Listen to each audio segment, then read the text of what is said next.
The buzzing of my phone jolted me awake. I fumbled in the dark, my heart racing as I squinted at the bright screen. 3:17 a.m. Who could be texting at this hour? Mike's name flashed across the top, and a chill ran down my spine. I glanced over at my husband's empty side of the bed. He was working the night shift at the mall again, or so he'd said. With trembling fingers, I unlocked the phone and read the message. "Sorry, babe, won't make it home tonight, covering for Jim." My stomach churned. This was the third time this month he'd stayed out all night. I scrolled through his recent messages, my suspicion growing with each swipe. "Can't wait to see you again. Miss your touch. You're so beautiful." None of these were to me. I set the phone down, my hands shaking. The bedroom suddenly felt suffocating. I stumbled to the bathroom, flicking on the harsh fluorescent light. My reflection stared back at me, tired eyes and thinning hair that Mike never failed to point out. "You're being paranoid, Emily," I whispered to myself, but the knot in my stomach wouldn't loosen. A soft knock on the door made me jump. "Mom?" Kelly's voice called out. "Is everything okay?" I opened the door to find my daughter, bleary-eyed but concerned. "Sorry, sweetie. Did I wake you?" She shook her head. "I heard you get up. Is it Dad again?" The perceptiveness in her eyes made my heart ache.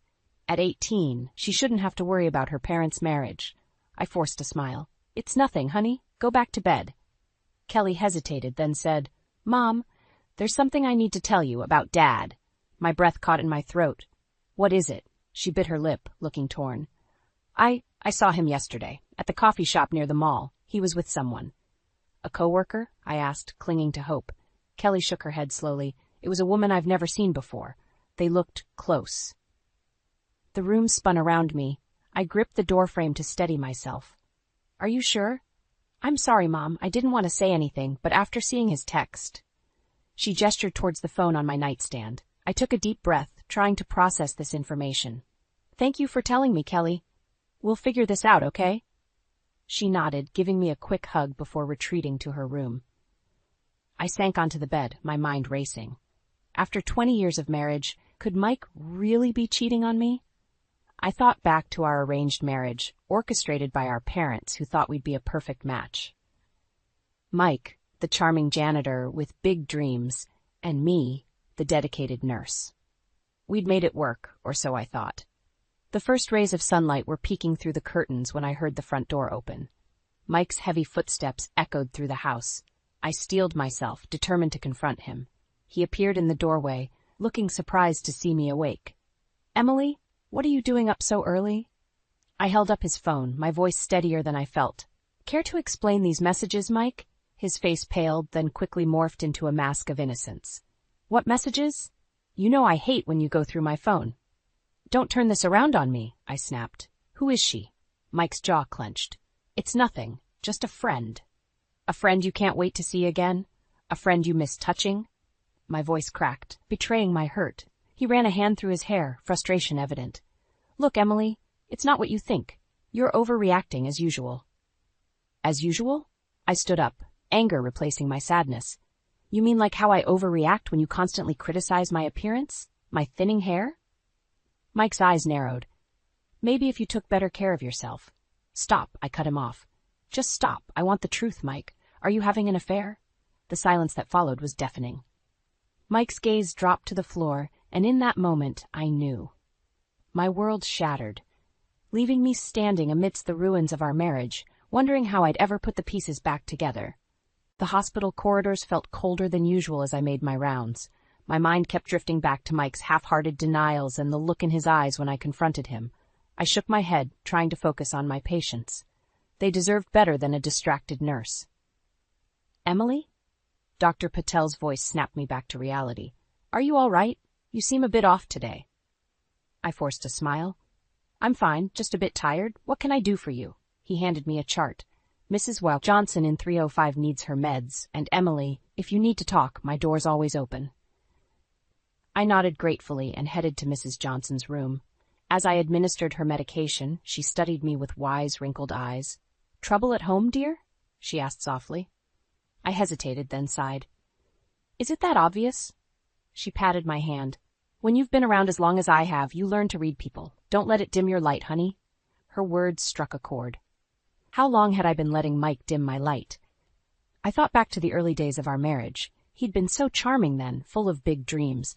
But as the years passed, those dreams never materialized. Instead, he bounced from job to job while I worked long hours at the hospital to keep us afloat. My shift ended, and I dreaded going home. As I walked to my car, my phone buzzed. A text from Mike. "Working late again. Don't wait up." I gripped the steering wheel, anger bubbling up inside me. How many nights had I heard that excuse? How many times had I rearranged my schedule to accommodate his ever-changing jobs? At home, I found Kelly in the kitchen, attempting to cook dinner.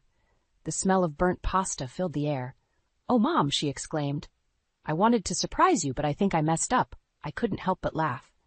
"It's the thought that counts, sweetie. How about we order pizza instead?" As we sat eating, Kelly cleared her throat. "Mom, can I ask you something?" "Of course, honey." "Why do you let Dad treat you the way he does?" The question caught me off guard. "What do you mean?" She set down her slice, looking serious. "The way he criticizes you all the time, especially about your hair. It's not right, Mom." I touched my thinning hair self-consciously.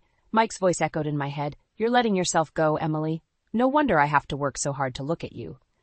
"It's complicated, Kelly," I said weakly. "No, it's not," she insisted. "You deserve better. You're beautiful, Mom, and smart and kind. Dad's an idiot if he can't see that." Tears welled up in my eyes. When did my daughter become so wise? Just then the front door slammed. Mike stumbled in, reeking of alcohol. "Where's my dinner?" he demanded. I stood up, anger replacing my earlier sadness. "You said you were working late. We didn't know when you'd be home." He scoffed. "Right, because it's so hard to keep a plate warm. What do you even do all day, Emily?" Kelly jumped to her feet. "She saves lives, Dad. What do you do besides criticize her?" Mike's face darkened. "Watch your tone, young lady. This is between your mother and me." "No," I said firmly, surprising myself. "Kelly's right. I'm tired of your criticism, Mike. I'm tired of feeling like I'm not enough." He laughed bitterly. "Not enough? Look at yourself, Emily. Your hair's falling out, you've gained weight, you're hardly the woman I married." The words stung, but I stood my ground. "And you're hardly the man I thought I married, a man who respects his wife, who contributes to his family." Mike's eyes narrowed. "You want to talk about contributions? Who do you think pays for this roof over your head?" "I do," I shouted, years of frustration pouring out. "I pay the mortgage, the bills, Kelly's tuition. What do you contribute besides empty promises and cruel words?" The silence that followed was deafening. Mike stared at me, shock and anger warring on his face. Kelly looked between us, worry etched in her features. Finally, Mike spoke, his voice low and dangerous. "If that's how you feel, maybe I should just leave." My heart pounded, but I held firm. "Maybe you should." He stormed out, slamming the door behind him. As the sound echoed through the house, I realized with startling clarity that our marriage was beyond repair. And for the first time in years, I felt a glimmer of hope for the future. The morning sun streamed through the kitchen window as I sipped my coffee, lost in thought. It had been 3 days since Mike stormed out, and the house felt eerily quiet without his constant criticism. Kelly shuffled in, her eyes puffy from lack of sleep. "Any word from Dad?" I shook my head. "Nothing. But don't worry, honey, we'll be okay." She nodded, then hesitated. "Mom, there's something I need to tell you about Dad." My heart sank. "What is it?" Kelly took a deep breath. "Remember when I told you I saw him at the coffee shop? Well, I didn't tell you everything. He was with a woman, young, brunette, and they were kissing." The mug slipped from my hand, shattering on the floor. Hot coffee splashed my legs, but I barely felt it. "Are you sure?" Kelly nodded, tears in her eyes. "I'm so sorry, Mom. I should have told you sooner." I hugged her tightly, my mind reeling. "It's not your fault, sweetie. Thank you for telling me." After Kelly left for school, I sat at the kitchen table, staring at Mike's number on my phone. My finger hovered over the call button, but I couldn't bring myself to press it. Instead, I dialed another number. "Ace Investigations, how can I help you?" An hour later, I sat across from Jack Reeves, a private investigator with kind eyes and a no-nonsense attitude. "So, Mrs. Roberts, you suspect your husband is having an affair?" I nodded, twisting my wedding ring. "I need to know for sure. Can you help me?" Jack leaned forward. "We'll get to the bottom of this, ma'am, but I have to warn you. Are you prepared for what we might find? Was I? The thought of concrete proof made my stomach churn. But I squared my shoulders and met his gaze. Yes, I need the truth. Over the next week, I threw myself into work, trying to ignore the gnawing anxiety. Jack called with updates, each one chipping away at my hope. Mike's late nights weren't at the mall. His work trips were to a nearby hotel. Finally, Jack asked me to meet him at a cafe downtown. As I approached, I saw him sitting at an outdoor table, a thick envelope in front of him. "Mrs. Roberts," he said gently, "I have the evidence you asked for." With trembling hands, I opened the envelope. Inside were photos, dozens of them. Mike with a young brunette, holding hands, kissing, entering a hotel. My vision blurred as I flipped through them. "I'm sorry," Jack said softly. I nodded, unable to speak. As I gathered the photos, a familiar figure caught my eye. I froze, my blood running cold. "Mrs. Roberts, are you all right?" I held up one of the photos, my voice barely a whisper. "I know her." Jack leaned in. "The woman your husband's with." "Yes," I said, anger replacing shock. "It's Linda, Mike's mother." Jack's eyes widened. "His mother?" I shook my head, memories flooding back. Not his biological mother, his stepmother. She married Mike's father when Mike was in his 20s. She's only a few years older than him. The pieces started falling into place. Linda's hostility towards me, the knowing looks between her and Mike at family gatherings. How could I have been so blind? "Mrs. Roberts," Jack said gently, "what do you want to do now?" I stood up, a strange calm settling over me. "Now, I want a divorce." As I walked home, my phone buzzed. A text from Mike. "We need to talk. I'm coming home tonight." I stared at the screen, a mix of emotions swirling inside me. Part of me wanted to confront him, to scream and demand answers. But another part, a stronger part, knew it was time to take control of my life. I typed a reply, "Don't bother. I know about Linda. Your things will be on the porch. Don't come inside." My finger hovered over the send button. This was it, the point of no return. Taking a deep breath, I pressed send and watched as my message delivered, signaling the end of my marriage and the beginning of a new chapter in my life. As I walked up to my house, I saw Kelly waiting on the porch, concern etched on her face. I realized then that while one chapter was ending, the most important one, my life with my daughter, was still being written. And this time, I would make sure it had a happier ending. The weight of the manila envelope felt like a ton of bricks in my hands as I paced the living room. Inside were the divorce papers I had drawn up, a decision that had taken every ounce of courage I possessed. Kelly watched me from the couch, her eyes filled with a mix of concern and support. "Are you sure about this, Mom?" she asked softly. I paused, meeting her gaze. "I have to be, honey. We deserve better than this." The sound of a car pulling into the driveway made my heart race. Mike was home. I took a deep breath, steeling myself for the confrontation to come. "Kelly, why don't you go to your room?" I suggested, not wanting her to witness what was about to unfold. She hesitated, then nodded, giving me a quick hug before disappearing upstairs. The front door opened, and Mike stumbled in, reeking of alcohol. "Emily?" he called out, his words slurring slightly. "Where's my dinner?" I stepped into the hallway, the envelope clutched to my chest like a shield. "We need to talk, Mike." He squinted at me, then at the envelope. "What's that?" Without a word, I handed it to him. He fumbled with the clasp, pulling out the papers. As his eyes scanned the first page, his face contorted from confusion to shock, then anger. "Divorce papers," he spat. "What the hell is this?" "It's exactly what it looks like," I said, my voice steadier than I felt.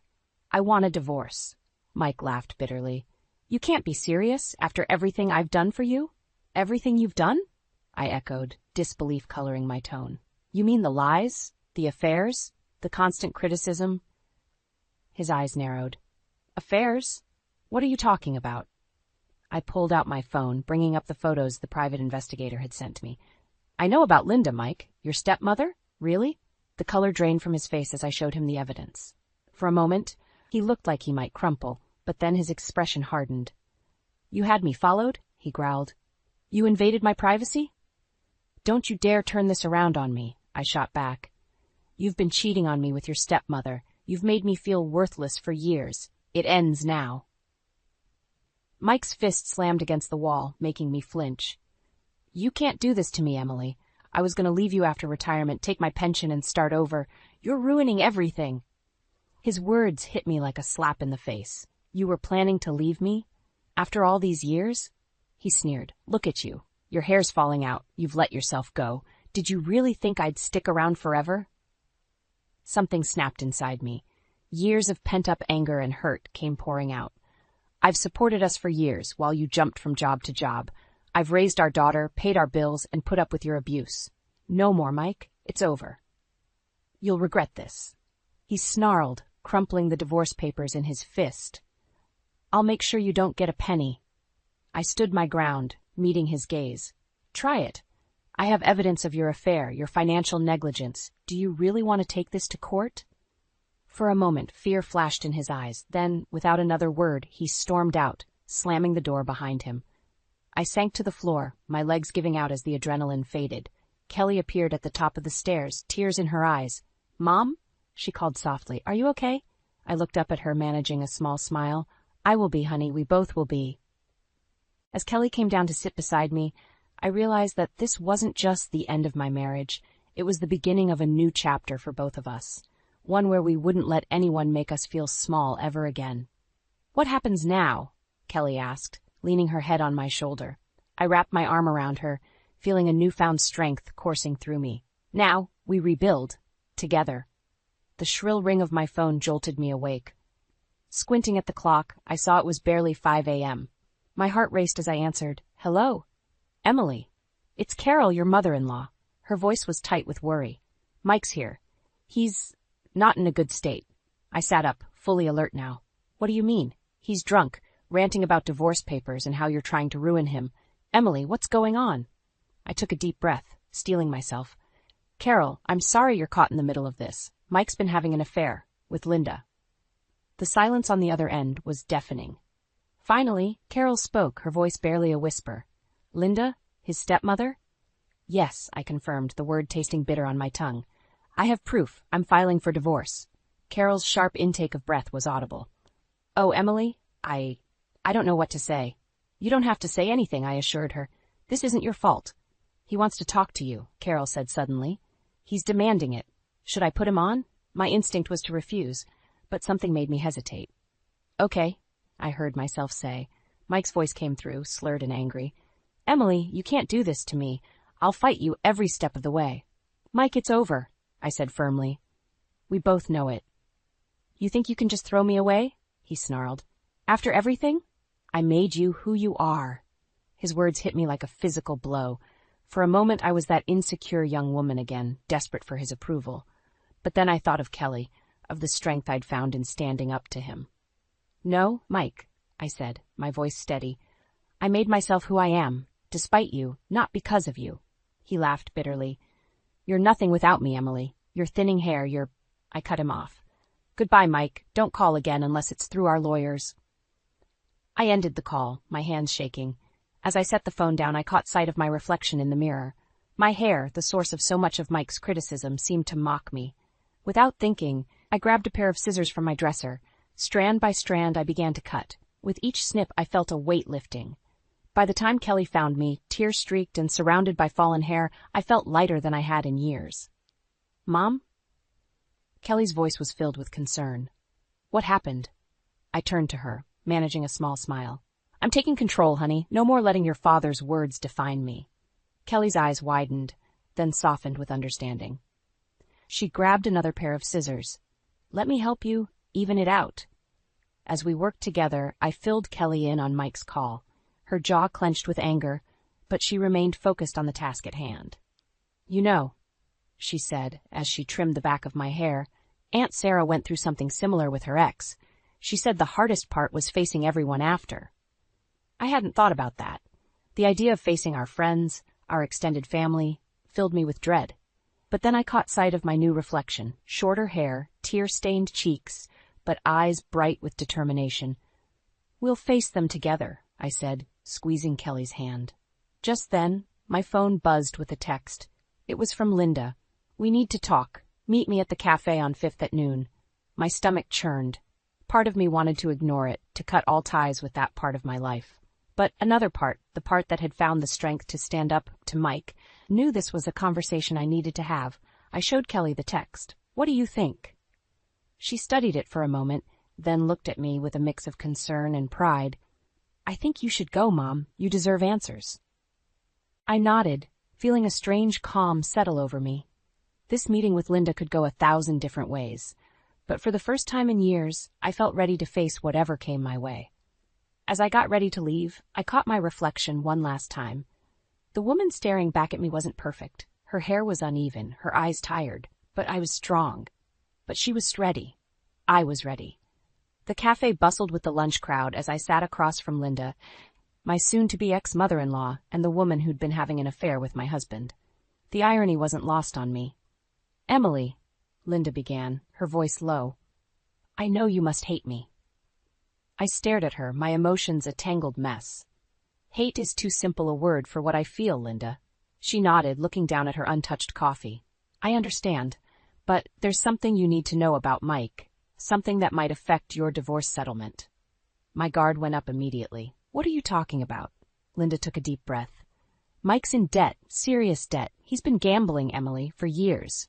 The world seemed to tilt on its axis. "Gambling? But how? Where did he get the money?" "He's been dipping into his retirement fund," Linda explained, her face grim. "And he took out a second mortgage on your house without telling you." My mind reeled. Our house, the home where I'd raised Kelly, where I'd poured my heart and soul, was at risk. How much? I managed to ask. Linda slid a piece of paper across the table. The number written on it made my blood run cold. "This can't be right," I whispered. "I'm afraid it is," Linda said softly. "Emily, I'm so sorry for everything. The affair, keeping this from you. I thought I loved him, but Mike, he's not the man either of us thought he was." I barely heard her apology, my mind racing with the implications. If this was true, the divorce settlement I'd been counting on, the fresh start I'd been planning for Kelly and me, was in jeopardy. As if on cue, my phone buzzed with a text from my lawyer. "Emily, we need to talk. New information has come to light about Mike's finances. Call me ASAP." I stood up abruptly, nearly knocking over my chair. "I have to go." Linda reached out, grabbing my wrist. "Emily, wait, there's more." I paused, dreading what else she could possibly tell me. "Mike, he's planning to contest the divorce. He's going to claim you were emotionally abusive, that you drove him to the affair. He's going to try to take everything, Emily." The room spun around me. I yanked my arm free and stumbled out of the cafe, gasping for air. On the sidewalk, I fumbled with my phone, dialing my lawyer with shaking hands. As it rang, I caught sight of my reflection in a store window. My new, shorter haircut, a symbol of my newfound strength, seemed to mock me now. "Emily?" My lawyer's voice came through. "I'm glad you called. We need to discuss." "I know," I cut him off. "I just found out about the debt, the gambling, all of it. What do we do?" He sighed heavily. "It's not good, Emily. Mike's financial situation complicates things significantly, and if he contests the divorce as he's threatening to..." "He can't win," I said, my voice rising with panic. "He can't take everything. I have proof of the affair." "Infidelity doesn't carry as much weight as you might think in court," he explained gently, "and if he can make a case for emotional abuse..." I leaned against the building, feeling like the ground was crumbling beneath my feet. Everything I'd fought for, the future I'd envisioned for Kelly and me, was slipping away. Just then, I saw Mike across the street, emerging from a pawn shop. Our eyes met, and a slow, cruel smile spread across his face. He knew he had the upper hand. In that moment, something inside me snapped. The fear and panic gave way to a white-hot rage. I'd let Mike control me for too long, let him make me feel small and worthless. No more. "Emily?" My lawyer's voice sounded distant. "Are you still there? What do you want to do?" I watched Mike saunter away, his arrogance palpable even from a distance. My jaw clenched, determination flooding through me. "Fight," I said, my voice steel. "We fight with everything we've got. I won't let him win. Not this time." As I ended the call, I knew the real battle was just beginning. But for the first time since this nightmare started, I felt truly ready.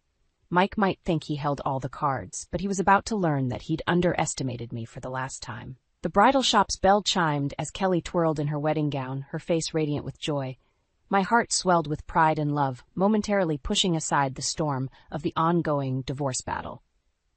"Mom, what do you think?" Kelly asked, her eyes sparkling. I blinked back tears. "You look absolutely beautiful, sweetheart." As Kelly changed back into her regular clothes, my phone buzzed. It was my lawyer. With trembling fingers, I answered. "Emily, we've hit a snag," he said, his voice grave. "Mike's lawyer is pushing for a larger share of your assets, citing your emotional abuse as grounds for compensation." My stomach dropped. "But that's ridiculous. He's the one who—" "I know," my lawyer cut in, "but they're presenting a compelling case. We need to consider settling, Emily. The longer this drags on, the more you stand to lose." I ended the call, feeling numb. Kelly emerged from the dressing room, her smile fading as she saw my expression. "Mom, what's wrong?" I forced a smile. "Nothing, honey, just some legal stuff." Kelly's eyes narrowed. "Is it Dad? What's he done now?" Before I could answer, my phone buzzed again. This time it was a text from Mike. "We need to talk, for Kelly's sake." I showed Kelly the message, watching her face cloud over. "You're not going to meet him, are you?" she asked. I sighed.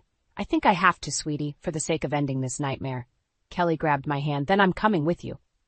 An hour later, we sat across from Mike in a quiet corner of a local diner. He looked haggard, his eyes darting between Kelly and me. "Kelly," he began, his voice hoarse. "I'm so sorry for everything. I want to make things right." Kelly's jaw clenched. "By trying to take everything from Mom?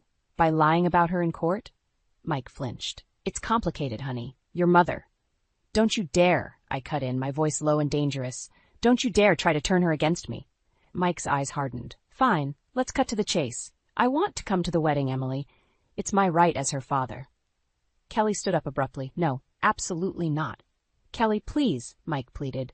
"I know I've made mistakes, but—" "Mistakes?" Kelly's voice rose. "You cheated on Mom with Linda. You gambled away our future. You're trying to destroy Mom in court. Those aren't mistakes, Dad. Those are choices." Mike's face reddened. "Now listen here." "No, you listen," I interjected, finding strength in Kelly's words.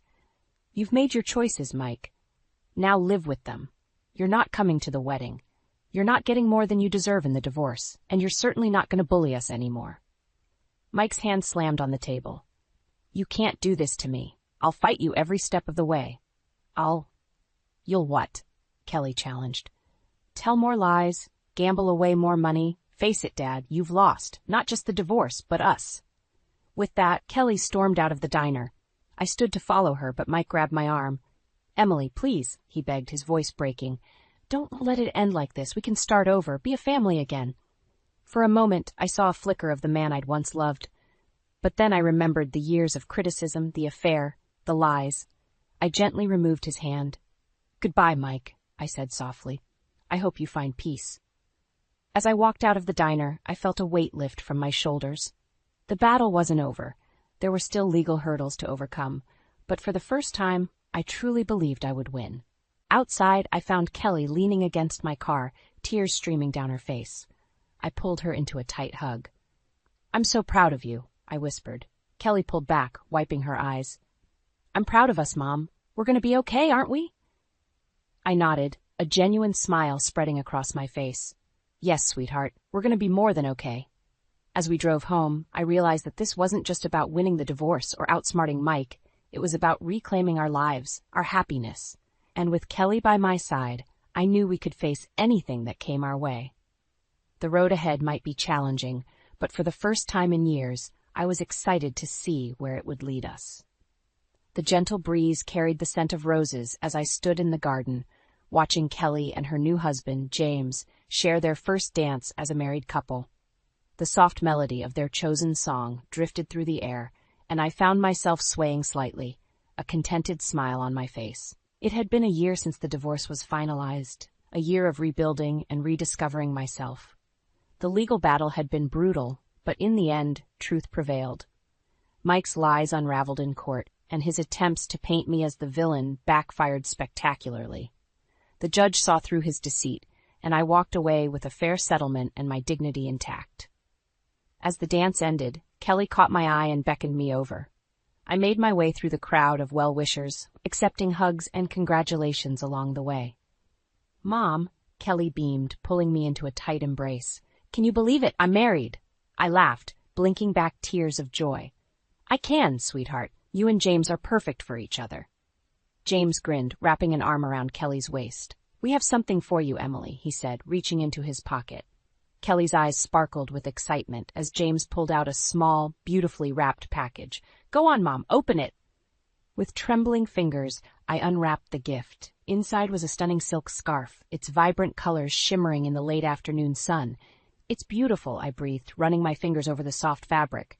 Kelly stepped forward, gently taking the scarf and draping it around my shoulders. "We wanted you to have something special," she said softly.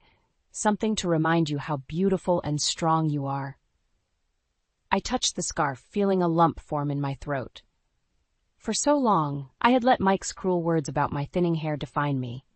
But now, surrounded by love and acceptance, I realized how far I'd come. "Thank you," I whispered, pulling them both into a hug. "This means more than you know." As the reception continued, I found myself by the garden's edge, lost in thought. The setting sun cast a warm glow over the festivities, and I couldn't help but reflect on the journey that had brought me here. "Penny for your thoughts?" a familiar voice asked. I turned to see Carol, my former mother-in-law, standing beside me. Our relationship had been strained during the divorce, but we'd found our way back to each other in the months that followed. "Just thinking about how much has changed," I replied honestly. Carol nodded, her eyes kind. "You've come so far, Emily. I hope you know how proud we all are of you." I smiled, touching the scarf around my neck. "I'm proud of myself, too. For the first time in years, I feel free." As if on cue, the band struck up a lively tune. Carol grinned, holding out her hand. "Care to dance?" Laughing, I took her hand and let her lead me to the dance floor. As we twirled and swayed, I caught sight of Kelly and James, their faces alight with love and joy. My heart swelled with hope for their future, a future free from the pain and doubt that had clouded my own marriage. Later, as the night wound down and guests began to depart, Kelly found me once more. "Mom," she said, her voice soft and serious, "I just wanted to say thank you for everything, for showing me what real strength looks like." I cupped her face in my hands, overwhelmed with love for this incredible young woman. "Oh, Kelly, you've been my strength through all of this. I couldn't have done it without you." As we embraced, I realized that this wasn't just Kelly's new beginning. It was mine, too. The road ahead was full of possibilities, and for the first time in years, I was excited to explore them. The last of the guests departed, leaving just our closest family and friends. As we gathered to see Kelly and James off on their honeymoon, I felt a sense of peace wash over me. The scarf around my neck fluttered in the breeze, a reminder of the love and support that surrounded me. Looking up at the star-filled sky, I made a silent wish for Kelly's marriage, for love, respect, and the strength to weather any storm. And as I watched the newlyweds drive away, I knew that whatever challenges lay ahead, we would face them together, stronger and more resilient than ever before. The chapter of my life with Mike had closed, but a new one was just beginning. And this time, I was the author of my own story.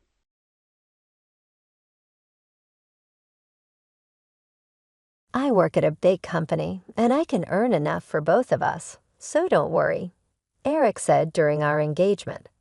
But as soon as we got married, he changed. He and Larry started insulting me every day. On top of that, Eric took control of all the money and cut down on living expenses. He constantly complained even though I did all the cooking. Fed up, I told Eric I wanted a divorce and left the house. Later, I bumped into Larry by chance. "Hey, I heard you're getting a divorce now," he said. I was surprised and replied, "You must be mistaking me for someone else." Larry smirked and said, "Don't pretend. We're not together anymore, so don't come to me about money. I won't lend you a cent. Remember that." Before I could respond, he disappeared into the crowd. I lowered my head, feeling the stares of people passing by, and started to laugh. Poor guy, he knows nothing. I can't wait to see his reaction when he finds out the truth. I'm Michelle, a 53-year-old housewife. I married Eric 7 years ago. When we met, Eric seemed like a great guy. We met at a gathering of friends, and I found him fun and friendly. As we said goodbye, he asked if we could meet just the two of us next time. Feeling a bit sad about parting, I agreed. When we started dating, he mentioned he had a son named Larry from his previous marriage. Larry was in 5th grade then, and we had dinner together a few times. He was a bright and pleasant boy, just like his dad. A year later, on the night Eric proposed, I decided to open up. You know, I live with my parents and work part-time, right? The company I joined right after graduation was really tough, and it ruined my health, I said. Is that so? It must have been hard to quit, Eric replied. I think long hours will be difficult for me in the future, I added. Eric smiled kindly and said, don't worry about it. Just stay at home. I work at a big company, and I can earn enough for both of us. Relieved by his words, I accepted his proposal. I was happy to have met a good man and thought we were starting a happy married life. I never imagined I would feel so hopeless in less than half a year. As we got used to living as a family of 3, Eric and Larry's attitudes changed a lot. They started making fun of everything I did and said, Mom, are you in bed again? Where's my sandwich? Larry asked with a frown as he came into the bedroom before school. I had been helping with a wedding at a nearby park yesterday and felt sick because it was an unusually hot day. I had already been feeling unwell since the day before. I had asked Eric for help, but he refused with an annoyed look and said, being a housewife must be nice, just slacking off all day. I need my days off too, you know. Let me rest. The next morning I couldn't get up because I had pushed myself too hard. I apologized to Larry and said, sorry, Larry. I couldn't make your sandwich. Here's some money to buy one at the grocery store. Larry complained, Mom, can't you at least make a sandwich? You always take shortcuts with frozen food or leftovers. You're failing as a mom if you can't even cook, his words hurt. Don't blame Mom, Larry, Eric said with a half smile as he passed by in the hallway. Since you skipped the sandwich, tonight's dinner must be fancy. Oh, is that so? Then I'll look forward to it. Being a housewife, you should have plenty of time for dinner, right? You're not sleeping all day, are you? Make sure to clean thoroughly without slacking. The two of them laughed at my poor condition and made their insensitive comments before leaving as if I could prepare a fancy meal. Lying in bed, staring at the ceiling, I let out a heavy sigh. Eric is extremely stingy, despite being the section chief at a big company and earning a high salary. The money he gave me for living expenses was ridiculously low. It's my salary, so why should my wife manage it? Eric insisted on managing the finances himself after we got married, and I meekly agreed. I thought it didn't matter who handled the money as long as it was done properly. But then Eric started spending money as he pleased. It's necessary for work. Drinking expenses are business expenses. It's essential, he would say as an excuse to buy expensive clothes and watches for himself. But he would make a sour face even if I needed something small. When I bought cheap snacks, Eric would get angry because he believed a housewife doesn't need any spending money. I had to ask for his permission every time I wanted to spend money, whether it was for a haircut or buying clothes. One pair of jeans is enough, isn't it? You're buying more, he would ask. I replied, I want a warm pair for winter. He said, fine, but get them from a cheap store. I also wanted to go to the hair salon regularly. Can I go once every 3 months to keep my hairstyle? I asked. Eric scoffed, why do you need to be fashionable? If you keep your hair long, you only need to cut it once every 7 months. No more haircuts. Because of this, I was only allowed to buy cheap makeup from drugstores. I wanted to use better products because the cheap ones were harsh on my skin. But Eric didn't care. The money Eric gave for living expenses was very low, about 1/3 of what most people spent. With this small budget, it was hard to maintain a balanced diet. When I complained, Eric responded smugly. On the TV show about saving money, they lived on this amount. They had a farmer relative who gave them vegetables and bread. I told him that's not possible with these high prices. He replied, that's your job to manage. What really hurt me was how Eric acted when it came to sending a wreath for my dad's funeral. When Dad, who had been sick, passed away, and it was time to send a wreath, Eric frowned and said, "We don't need to send a wreath for the funeral, right? Only the main mourners need to send one."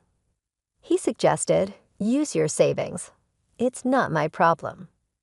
As I prepared for the funeral with tears in my eyes, his lack of care made me angry. I said, "I never planned to ask you for it." "So don't worry," he replied. "Good, but do Larry and I really have to go? It'll ruin our long weekend, right?" "Dad," Larry added, "I wanted to play a new game." Although they complained, I didn't doubt they would come. However, Eric and Larry arrived late to the funeral, barely greeted my mom and relatives, and left quickly. My mom, who was very tired, didn't have the energy to get upset, but my relatives were furious. "What's going on, Eric? Your wife's father died, and you're acting so cold. Larry, you've received so many gifts and allowances from Michelle's dad," they said. While I apologized to my relatives, I felt my love for Eric and Larry quickly fading. Eric, always in his stylish suits with a charming presence, and Larry, attending a prestigious university and seen as a handsome father and son by the neighbors, only insulted me at home. They wouldn't come straight home after work or school, instead wandering around and coming back with the smell of lipstick and perfume. Despite doing whatever they wanted, they treated me like a maid, demanding a fancy meal with the little money I had for food. When I served dishes with chicken or pork, both Eric and Larry would glare at me with disdain and insult me. "Don't you want to serve your husband good food after he comes home from work? If I get sick from eating this bad food, how will you take responsibility? Are you even a mom?" they would say. I could make delicious meals even with chicken or pork. They disliked vegetables and fish, but eating such a picky diet will make you sick, Eric would reply. "I'd eat if it were high quality. Don't complain when you can't satisfy us." I don't need advice from someone as weak as you. They used to eat while complaining, but lately, they just left the food untouched. Yet if I didn't cook, they would yell, "Are you slacking off, even though you're a wife?" I would eat the leftovers for breakfast or lunch the next day, but tears would well up as I wondered for whom I was cooking their meals. They relied on store-bought sandwiches, instant noodles, and snacks eventually. Eric was diagnosed with prediabetes during a company health check, and Larry started gaining weight. It was inevitable. Then they lashed out at me, saying, "What kind of wife makes her husband and child sick? We don't need a useless person like you. We're getting a divorce." "Then I'll leave," I said. They were surprised when I agreed easily. "Are you sure you're unemployed? You've been living off me. How will you survive now?" Eric asked, "Don't worry about me. I'll send the divorce papers for you to sign later. Please leave my stuff until the movers come to pick it up," I replied. "Nobody's going to take your stuff," Eric sneered. "You'll definitely regret divorcing a high-earning, handsome guy like me. A kind husband who let you be a housewife with 3 meals and naps. There's no one else like that in the world, right?" "That's right, you've been living in luxury on Dad's money till now. You'll struggle from here on," Larry added as I packed my clothes into a suitcase. Eric and Larry kept talking behind me. Honestly, I admired Eric's ability to overestimate himself so much when we were dating. I saw this part of him as confident and shining. "You'll just go back to your parents, right? Say hi to your retired mom for me. You two will be heading straight to poverty," Eric said. Larry laughed at his father's prediction. They'll end up on welfare soon. They already reek of poverty, but with Grandma, it'll be the ultimate. The funeral the other day was nothing special. It smelled like poverty. I thought so too, like a poor family's funeral. I want a fancy one, Larry agreed. But for Dad, who works at a big company, and me attending a prestigious university, poverty is a different world. Their endless comments made me really angry, but I knew it was pointless to argue, so I just let it go. After I went back home and explained everything to Mom, she said in a low voice, "At the funeral, seeing Eric and Larry, I felt something was wrong, but I thought it's not good to interfere too much in my daughter's household, so I kept quiet. I was too busy taking care of Dad." "I'm sorry for barging in like that," I replied. "It's okay. I've been lonely without you. Why don't you stay here?" Mom's concern was comforting, but I knew living with her might make me too dependent. Living nearby and visiting sometimes seemed like the right balance. Yes, Eric and Larry mocked me for being unemployed, but actually I had been working from home. It all started with the budget recipes I posted on my blog. After getting many positive comments, I bravely launched a cooking site and shared my recipes, which quickly gained readers and internet fame. Soon after, an editor from a major publisher approached me, and now I'm getting ready to publish a cookbook. Because of this, I didn't have time to think much about the divorce, and the days flew by. One day, my phone rang insistently. I stopped stirring the ingredients in the pan and answered, "Hello." "Hey, what's this about a clause for the divorce trial?" Eric asked. I sighed, knowing it was about that. "You and Larry insulted me all the time," I said. "Oh, I thought, never mind," Eric said with relief in his voice. "I didn't cheat or anything, you know. Did you record me and Larry?" "Your memory alone won't work," I replied. "I've noted everything in my diary. Try to claim otherwise if you can." Eric scoffed. "Really, poor people and their obsession with money.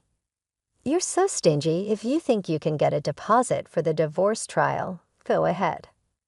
After his outburst, Eric hung up. I finished cooking and then visited a detective agency to investigate Eric's background. Soon, his affair with a coworker was uncovered. The day after, I sent photos of the two of them together and the investigation report to his company. Eric contacted me again. "You spread this at work is low." The angry manager reported it to the higher-ups, and now I'm in trouble, he said. "I'm fired." "Oh, she was the manager's daughter, wasn't she?" "It's your fault for cheating, knowing they're strict about such things," I said, laughing. "But you should be fine, right? With all the savings you did, you must have plenty of money," I continued. Larry moved into a dorm this spring because commuting was tough. I prepaid dorm fees and have apartment loans. My savings were drained by that woman. "She was two-timing me with a younger guy," Eric replied. "Sounds tough for you, but it's none of my concern. Oh, and about the divorce trial deposit, I'll also take half the value of the apartment for property distribution. When the invoice arrives, please transfer the full amount to my account," I said. Eric was yelling on the other end, but I hung up without caring. One day, while returning from shopping in town, I bumped into Larry. He was dressed in his usual flashy clothes, with piercings all over his face and an eye-catching hairstyle, making him easy to spot from a distance. Seeing me, Larry raised his hand in greeting. "Hey, I heard you're getting government assistance now," he said. I looked puzzled. "Huh, who are you mistaking me for?" "Don't pretend," Larry said, smirking. "It's obvious where an unemployed old lady like you would end up. If you had just followed me and Dad, you'd still be living a comfortable life. It's pathetic." Feeling really angry, I couldn't help but reply, "Getting government help is a citizen's right. Any one of us could need it someday due to illness or an accident. It's wrong to look down on that. Yeah. So you're saying you're getting it too? Larry said, smirking and pointing his finger at me. Listen, you and I are estranged. Don't come crying to me for money. Remember that, as I opened my mouth to reply, he turned his back and disappeared into the crowd. I lowered my head, conscious of the states of passers, by shaking my shoulders. I couldn't help but laugh. It was just too ridiculous. Poor thing, he knows nothing. I can't wait to see his reaction when he finds out the truth. A few days later, I woke up to find an unbelievable number of missed calls from Larry. Reluctantly, I called back. Larry shouted furiously, "You deceived me, old woman." "What are you talking about?" I've heard from a cousin. "You got 3 high-rise apartments from Grandpa's inheritance and are living a carefree life. Hiding that and getting a divorce is cowardly," he said. "That's my personal asset. Why should I share it?" "I have to tell you or Eric. It's joint property. You should have done a distribution of property with Dad during the divorce. Unfortunately, it became mine after the divorce procedures, so I can't give it to Eric officially. I knew from Dad's will that it would be mine, but I delayed the process until after the divorce because I didn't want to share it with Eric." Larry shouted in frustration. "A rich woman like you getting government help. I'll report you to the authorities right now." "Feel free," I replied. "It's not me but Eric who is receiving it." Larry fell silent. "What I told you last time, it's not me," I explained, as if talking to a child. "Honestly, even without the inheritance, I can live well. I have income from my cooking website and book sales, which I started secretly. But Eric, after spending all his money on his affair, has lots of bills piling up and is borrowing heavily. Are you listening?" "Dad's on government assistance now," I said, pulling the phone away from my ear as Larry screamed. Waiting for him to calm down, I continued, "You really didn't know anything. He's too proud to tell his son. According to relatives, he asked for money. He's behind on his apartment rent and facing eviction. Staying at home all day in an old apartment. If you're worried, why don't you contact him?"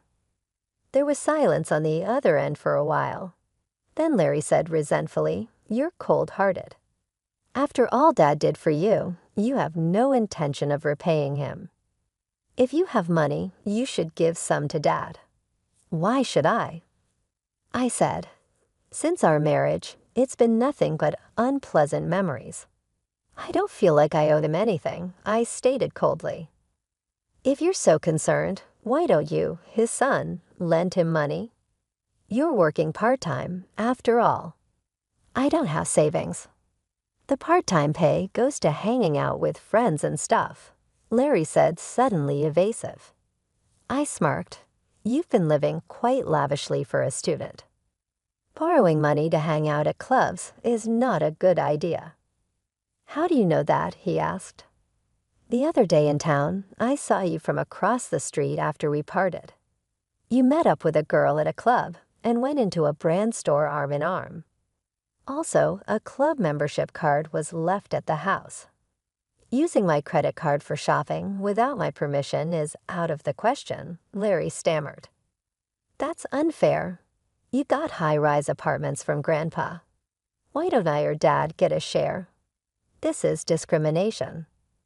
Yeah, the credit card bill will be sent soon. Make sure you pay it before it's due," I replied. Before I could finish, the call was disconnected. I sighed and ended the call too. Just when I thought it was all over, a few months later, Eric and Larry showed up at my parents' house without any notice. The doorbell rang nonstop, and when I answered, there they were, expecting they came to ask for money. I let them in to avoid causing a scene in the neighborhood. Eric and Larry, who used to look so stylish, now appeared completely different, wearing wrinkled shirts and dirty pants, with lifeless and gaunt eyes, yet they still had the energy to be sarcastic. As they walked into the living room, Eric looked around and sneered. Same old house, huh? Why not sell one of those high-rise apartments and rebuild this place? Do something nice for Mom, living miserably on her pension. This is Dad's house, and we like it this way. More importantly, when are you two planning to pay me back? You're past the deadline, I said. Eric, lifting his chin arrogantly, replied, Michelle, I'll forgive you now. So let's remarry. You started a cooking site, right? If you manage the household perfectly, I'll even let you work. So come back. Such a generous dad, forgiving the wife who abandoned her husband and child. So Mom, why not live with Dad again? Living with just two women must be insecure. Stunned, I was speechless after a moment. Intense anger welled up inside me. Don't joke with me. How much more do you plan to ridicule and fool me? I shouted at the astonished Eric and Larry. After treating me like nothing more than a housekeeper, insulting me, not providing proper living expenses, and then kicking me out, now you want me back just because you found out I inherited high-rise apartments. No way. What, you're going to abandon us? Rich people really are stingy, knowing we're struggling with money and still demanding pay. You're heartless. You were poor yourself until recently. Don't get cocky, Eric retorted in the middle of the argument. Mom returned from shopping. Eric and Larry immediately started buttering her up. Please lend us some money. We'll probably pay it back. Besides, isn't it unfair that only Michelle gets Grandpa's inheritance? Give me one of the high-rise apartments too. Hey Grandma, long time no see. How have you been, Grandma? Please persuade Mom to remarry Dad. He doesn't want to break up, but Mom is being stubborn. Mom, surprised at first, changed her expression upon hearing their words. She placed her shopping bag on the floor and let out a deep sigh. So shameless, both of you, she said. What? Eric and Larry responded, confused. I'm telling you to have some shame, Mom shouted suddenly. Startled by her loud voice, Eric and Larry were understandably confused. Mom usually never scolded them sharply. I've heard everything about the divorce from Michelle. I can't believe you have the nerve to show up here, Mom said firmly. No, Michelle's exaggerating. You have to listen to our side too, Eric said quickly. That's right, Grandma. Mom is quite the liar, Larry added. I remember how well you two behaved at my husband's funeral. Mom cut off Larry's words sternly, not greeting me or the relatives, yawning through the service, and leaving before the coffin was sent off. And now you dare ask for his inheritance. Go back to sleep. She drove them to the front door and glared at them one last time. You two are now strangers to us. Don't come here again. If you do, I'll call the police. Mom threw their shoes out the door, forcing them to leave in their socks, and immediately locked the front door. Eric, who had been avoiding paying me, was advised by his lawyer that a lawsuit would cost even more. Reluctantly, he finally transferred the money to my account. Even though Eric was fired from his job, he couldn't find another one. His in-laws, hearing about his situation, for relatives stepped in to cover his debts. They visited my parents' house and apologized profusely for Eric's behavior. Later, Eric, having given up on finding a new job, returned to the countryside, pretending he was helping with the family's farming. However, the story of our divorce spread through the village, leading both children and elders to point and laugh at him. There's thrifty Uncle Eric, even with a degree from a good university and a job at a big company. What's the use if your wife leaves you for being too arrogant? They would say. The reason for his divorce from his first wife was all his reckless spending. He'll never change. Being mocked by the villagers was embarrassing. Eric kept sending me persistent messages asking to remarry to save face, so I deleted his contact. His mistress, apparently no longer interested after the money ran out, had long since left him. I found her with the detective's help and made sure she paid the divorce trial security deposit. I also made Larry pay back the money he used on the credit card without permission. Even though he was enrolled in a prestigious university and was on track to become successful like his father, Larry started skipping classes and fooling around. This led to failing grades and eventually getting expelled. His friends and girlfriends were worried, but Larry in his arrogance pushed them away with his prideful comments. He then had a big fight with Eric, saying, "You're my father, but you won't help pay off the debt." Now they don't talk to each other. Larry lives alone in a small apartment, getting by with part-time jobs. Gone are the days of buying whatever he wanted and making sarcastic remarks despite his high earnings. For me, it's a refreshing change.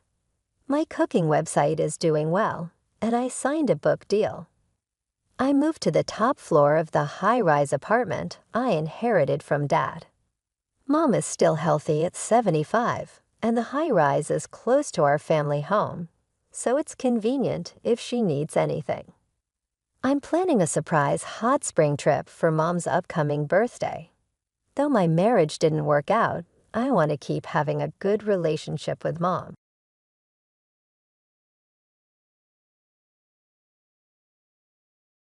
Finally, I'm free from that burden. Starting today, my parents are moving in with me at my house. When my parents passed away, my husband Scott demolished our family home and stood in front of its site. He blurted out, "Hurry up and bring the inheritance to our place." I stood there in shock and asked, "What are you talking about? Have you lost your mind?" At his words, I couldn't help but laugh.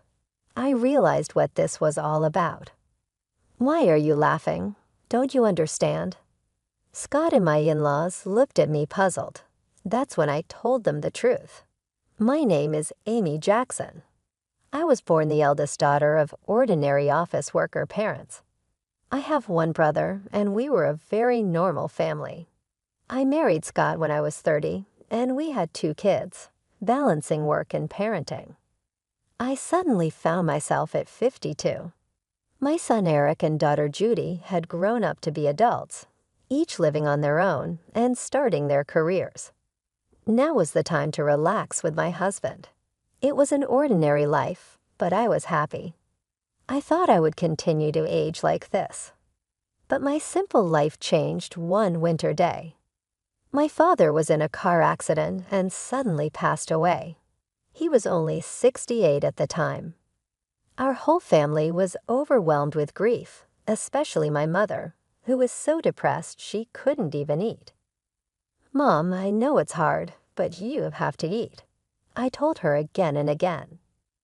"I know, but I just don't have the appetite. It feels like there's something stuck in my chest," she replied. My brother and I thought she was just emotionally distressed and watched her for a while. However, she rapidly lost weight. In just 3 weeks, worried, I took her to the hospital. The diagnosis from the doctor was shocking. Cancer. The cancer was advanced, and surgery wasn't an option. She had about a year left to live. I hadn't had the chance to really take care of my parents yet, when I thought I had lost my father. Now my mother is facing this illness. I was even more devastated than when my father passed. But I couldn't grieve forever. My brother lived far away and couldn't help, so it was up to me to take care of my mother. I explained to Scott. "I want to live with my mother. I can't leave her alone, both emotionally and physically during her illness." Scott's reaction surprised me. "We just finished dealing with your dad's funeral, and now I have to be dragged into more of your family's issues," he said with a sigh, clearly annoyed. "You don't have to say it like that. Can't you just drive her to the hospital and back? Do we really have to live with her?" I asked. "I think she might feel lonely if it's not okay. Maybe I can just live at my family home for a while, I suggested. Scott became indignant. "And who's going to take care of my meals while you're gone?" "I'll come and cook, of course." "What about cleaning? Who's going to do the laundry?" he demanded. I fell silent. I intended to do what I could, but I couldn't do everything as before. Being confronted with this reality hurts. If someone said I was being selfish for wanting to care for my mother, I wouldn't be able to argue back. I thought to myself, I'm sure my mother, being considerate, would say everything is fine as it is. But I really wanted to do something for my parents, I admitted. "Fine, but I'm not helping with anything," Scott grudgingly said to my silence. His attitude was arrogant, but he had ultimately agreed. "I'm sorry and thank you," I said, although I thought he was being awful. He had agreed to my wish. I suppressed my desire to argue back and thanked him. Despite the trouble, Scott and I started living with my mother at my family home. We had originally been living in a house provided by Scott's employer. Scott was an only child, and since his father really wanted us to live together, we didn't plan on buying our own home. Living in the company housing was more convenient for work, and the rent was only about $11,000 a month, so it wasn't a big burden. Now that we've moved to my family home, we don't have to pay that anymore, and we have more space, I reflected. Living together wasn't all bad for Scott. True to his word, Scott didn't help with anything, but I'm glad I could live with my mother. She seemed energetic, but she often felt weak and spent a lot of time lying down during the day. I prepared her meals, fed her, and managed her medication. It would have been impossible for her to do all that alone, I said, reflecting on those days. "I'm sorry, Emmy." "Thank you." "It's a big help that you're here with me," my mother said, expressing her gratitude. Many times she was unaware of the harsh words Scott had said about living together, so she was grateful to him too. One evening, after my mother had gone to bed and Scott returned home, I brought up the subject of my mother's treatment while serving dinner. "I don't know what you want me to say." "I told you I'm not helping with anything." Scott refused even to listen. I needed someone to vent to, someone to consult. All I wanted was for Scott to listen, I lamented. Even after 2 months, 3 months, Scott's attitude didn't change. He constantly complained about living together, acting as if he was doing a great favor, and his behavior became more obnoxious day by day. But I couldn't say anything against it. Between worrying about my mother and being considerate of Scott, I was becoming more stressed. Around the time of the 2-year prognosis, my mother's condition worsened rapidly, and she was hospitalized. 5 days later, she passed away. Although I had prepared myself mentally, I was devastated. My brother's family and my children came right away and helped a lot. But in times like this, you really want your spouse by your side. However, Scott was laughing and chatting with his parents in a corner, not helping with the funeral preparations at all. My brother had taken the lead role in the preparations, and somehow we got everything ready for the funeral. But Scott, who should have been sitting in the family section, was at the very back of the relative section. "Scott, I want you to sit in the family section," I said. "No, I'm fine here." "I'm not a blood relative, after all," he replied. Then his mother chimed in, "He's your husband, but he's not your mother's son." "Scott is our son, so he's an outsider, you know. Amy should sit in the family section." Hearing this from my in-laws was painful. I was left speechless. Where I come from, it's common for sons-in-law to sit in the family section at funerals, though this might vary by area.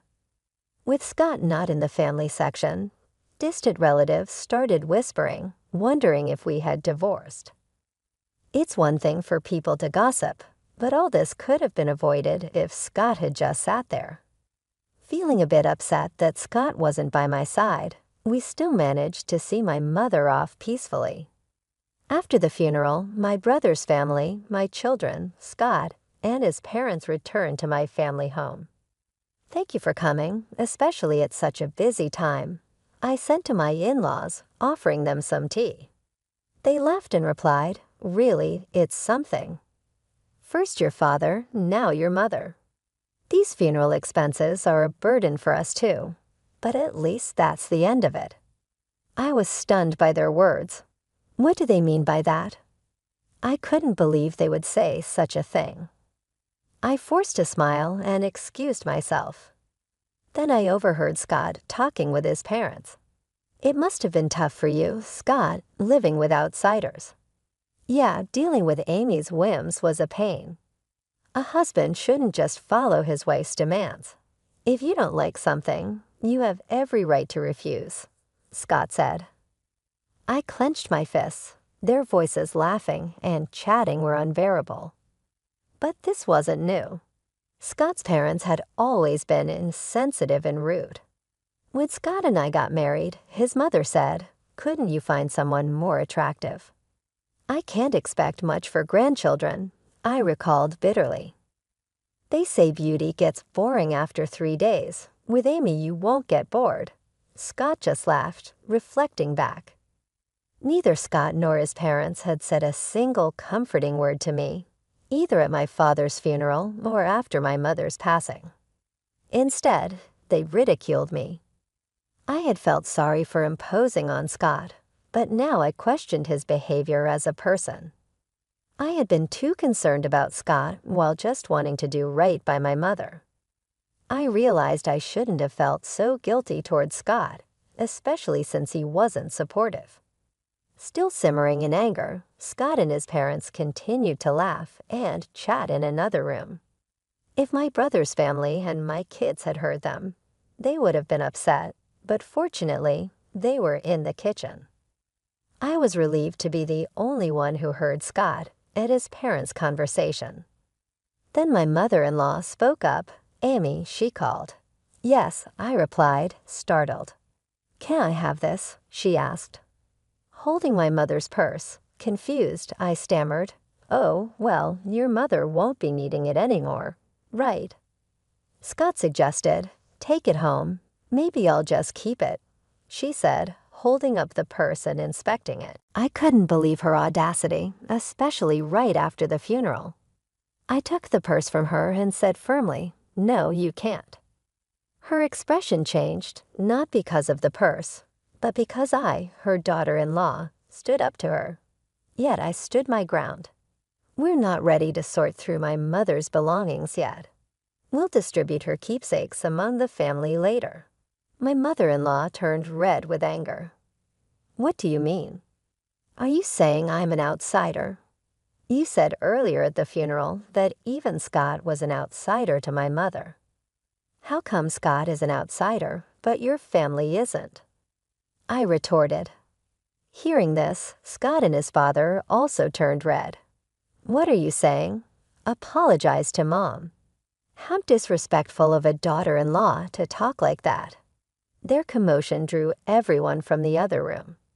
I didn't expect to be called an outsider after all the effort we'd put into attending the funeral. "Let's go home, Dad," my mother-in-law shouted at me in front of everyone and stormed out of our house. For some reason, even Scott was angry and left with his parents. "What happened? Did you really call your mother-in-law an outsider?" Everyone asked me, having heard only her side taken out of context.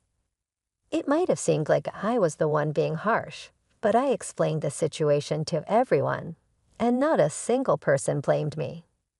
Grandpa and Grandma should be more considerate of other people's feelings. That's just how Dad, Grandma, and Grandpa have always been. My children sided with me, but I still couldn't forgive those three. Scott hadn't come home for a while since that day, and I hadn't contacted him either. I didn't think I should be the one to apologize, and I wasn't sure if I could forgive him even if he did. But I knew things couldn't stay this way forever. Then one day, Scott came back. "Welcome home," I greeted him, suppressing the anger that flared up at the sight of him. It's been tough, huh? His gruff words were an attempt at showing concern, and I was taken aback. Take the kids and go on a trip. It'll be a good change of scenery for you, he said, handing me travel vouchers. I was speechless. Instead, tears started to stream down my face. It might have been the kids' idea, but I was touched that Scott went along with it. I immediately contacted the kids to plan the trip. Really? Dad suggested this? It's surprising, isn't it? The kids were astonished by my proposal. It seemed like it really was a gift from Scott. I wonder if Dad feels bad about what happened, I said, laughing. I gratefully accepted the travel vouchers from Scott. I'll be off then. Yeah, take your time. Stay with the kids at their places too. Why not? Really, I can't be away that long. Don't worry about me. I'll relax at my parents'. Just enjoy yourself. With that, Scott sent me off. Judy was happy to have me visit, so before the spa trip, I stopped by her place and then Gary's. I hadn't been able to visit them while caring for my mother, so I helped out by cooking and freezing meals for them. Mom, you should relax. But thanks, this really helps, they both said, delighted to have my cooking at home. This opportunity was all thanks to Scott's suggestion. Then came the eagerly awaited spa trip. I spent a relaxing time at the hot springs with my children. The weariness from caregiving and the sorrow of losing my parents seemed to have healed quite a bit. I was away for almost a week, but both my kids returned to their homes with bright smiles. That was fun. We should thank Dad for once, true. Just this once, but I wonder if he's up to something, Judy jokes. Don't say that. Dad thought about us in his own way. I laughed when I returned home, planning to share the memories with Scott and start our life anew as a couple. I was speechless. What? The house is. I looked around in disbelief. Despite recognizing the location, the family home that should have been there was gone. Then out of nowhere, Scott appeared, followed by his parents. They were grinning at me, standing there dumbfounded. Scott, what's going on? I asked with the same sickening smile. Finally, I'm rid of that baggage. Starting today, my parents are moving in with me at my house, Scott said. What are you talking about? I replied, trying to stay calm. Have you lost your mind? Your family home has been demolished. Bring the inheritance together, quickly, whatever you inherited. It's Scott's now. I realized then that the disappearance of the house was Scott's doing, and it was all for the inheritance. Such betrayal. After thinking about the future on my way home, I was filled with indescribable sadness and anger. But demolishing the house won't go Scott's way. I won't let it. I burst into laughter at the sight of their smirking faces. Why are you laughing? What a weird woman. Has she gone crazy? My mother-in-law said, looking at me as if I were eerie. Facing the three of them, I spoke up. Don't you guys know what you're talking about? I haven't inherited a single penny, so there's no inheritance. After saying that, I burst into laughter again. They had mistakenly thought they'd become rich from the inheritance. Their wild imaginations and actions had me in uncontrollable laughter. What do you mean? Explain yourself. Scott demanded, but I kept my mouth shut. I felt no need to enlighten them. I'm not going to live with strangers. If you want to live together, go ahead alone. Ignoring Scott's question and rejecting his suggestion made my mother-in-law furious. You helped with your parents' housework, but he can't do ours. You're aware of the circumstances, right? I agreed to live together, didn't I? She yelled. I told you I didn't want to live together. Have you forgotten that? I countered them one after another.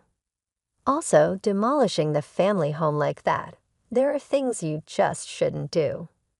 I yelled at them and then left. Behind me, Scott's voice called out, "Where are you going?" But I didn't look back. Right now, I needed to find a place to sleep for the night, and I really didn't want to see Scott's face. I immediately consulted a lawyer. Demolishing a house couldn't be that easy. The house was still in my mother's name. As I wondered which company had done it, an unbelievable truth came to light. Scott and his father had demolished it themselves. His father, who worked in demolition, enlisted the help of acquaintances and even rented heavy machinery. The planning was meticulous. Moreover, they even gave me travel vouchers to get rid of me. Tears welled up in my eyes at the realization of being deceived. The frustration was unbearable. Is there any way to punish all three of them? I tearfully explained my situation. The lawyer smiled at me kindly. Scott unlawfully demolished the house in your mother's name. He could be charged with property destruction and held liable for damages. Let's start by demanding a formal apology from Scott and his parents, the lawyer suggested. A few days later, Scott called me furious about the legal notice he received. "What's with this certified letter?" he yelled. "Oh, you got it. You destroyed my precious house, so of course you have to compensate," I replied. Compensate? We said we were moving to my parents' place. I demolished a house that nobody was going to live in. You should be thanking me, not asking for compensation. "Now bring the inheritance and come back home," he said arrogantly. "Thank you for demolishing my house. Don't make me laugh. And what inheritance? It's not even settled yet," I shouted back. Scott was silent, seemingly taken aback by my anger, which I rarely displayed.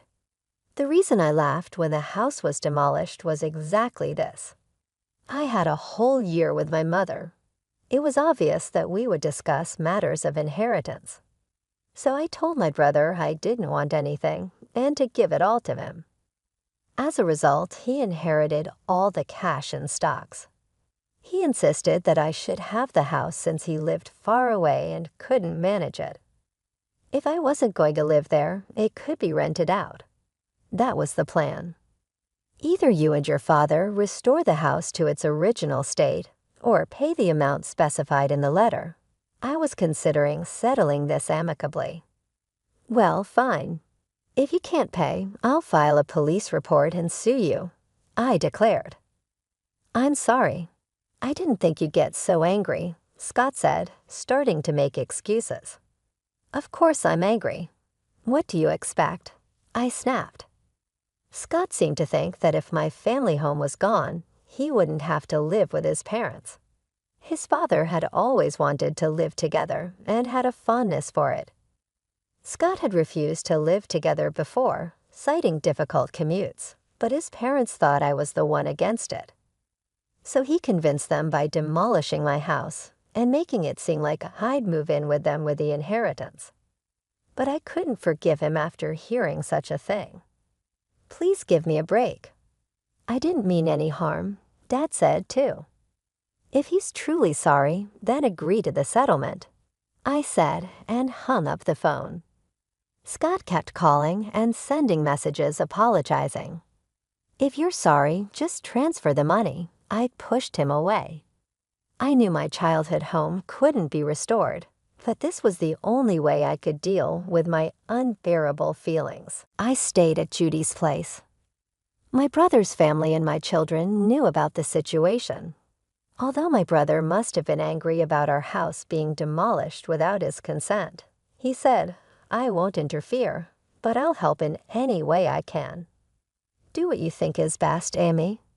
Everyone condemned Scott's actions and supported me. A month passed without any compensation or alimony payment from Scott. During that time, there was no contact from him. I couldn't stay with Judy forever. I wanted to get the money as soon as possible to at least establish a living foundation. Contrary to my wishes, something unbelievable happened. It was revealed by Judy. "This apron looks a lot like Grandma's," she said, showing me her smartphone screen. I was surprised when I saw it. It was a listing on a flea market app. The apron Judy mentioned, similar to my mother's, was a unique one I had made for her. What? This is Grandma's apron. I made it, so I'm sure, I said. Judy quickly checked other listings. The seller seemed to have recently joined the app, with no transactions or reviews yet.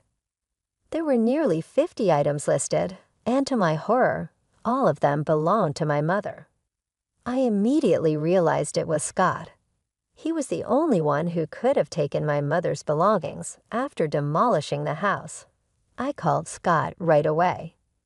"What's this about the app?" I asked. Scott responded, sounding annoyed, "Don't play dumb. You're selling Mom's things without permission, aren't you?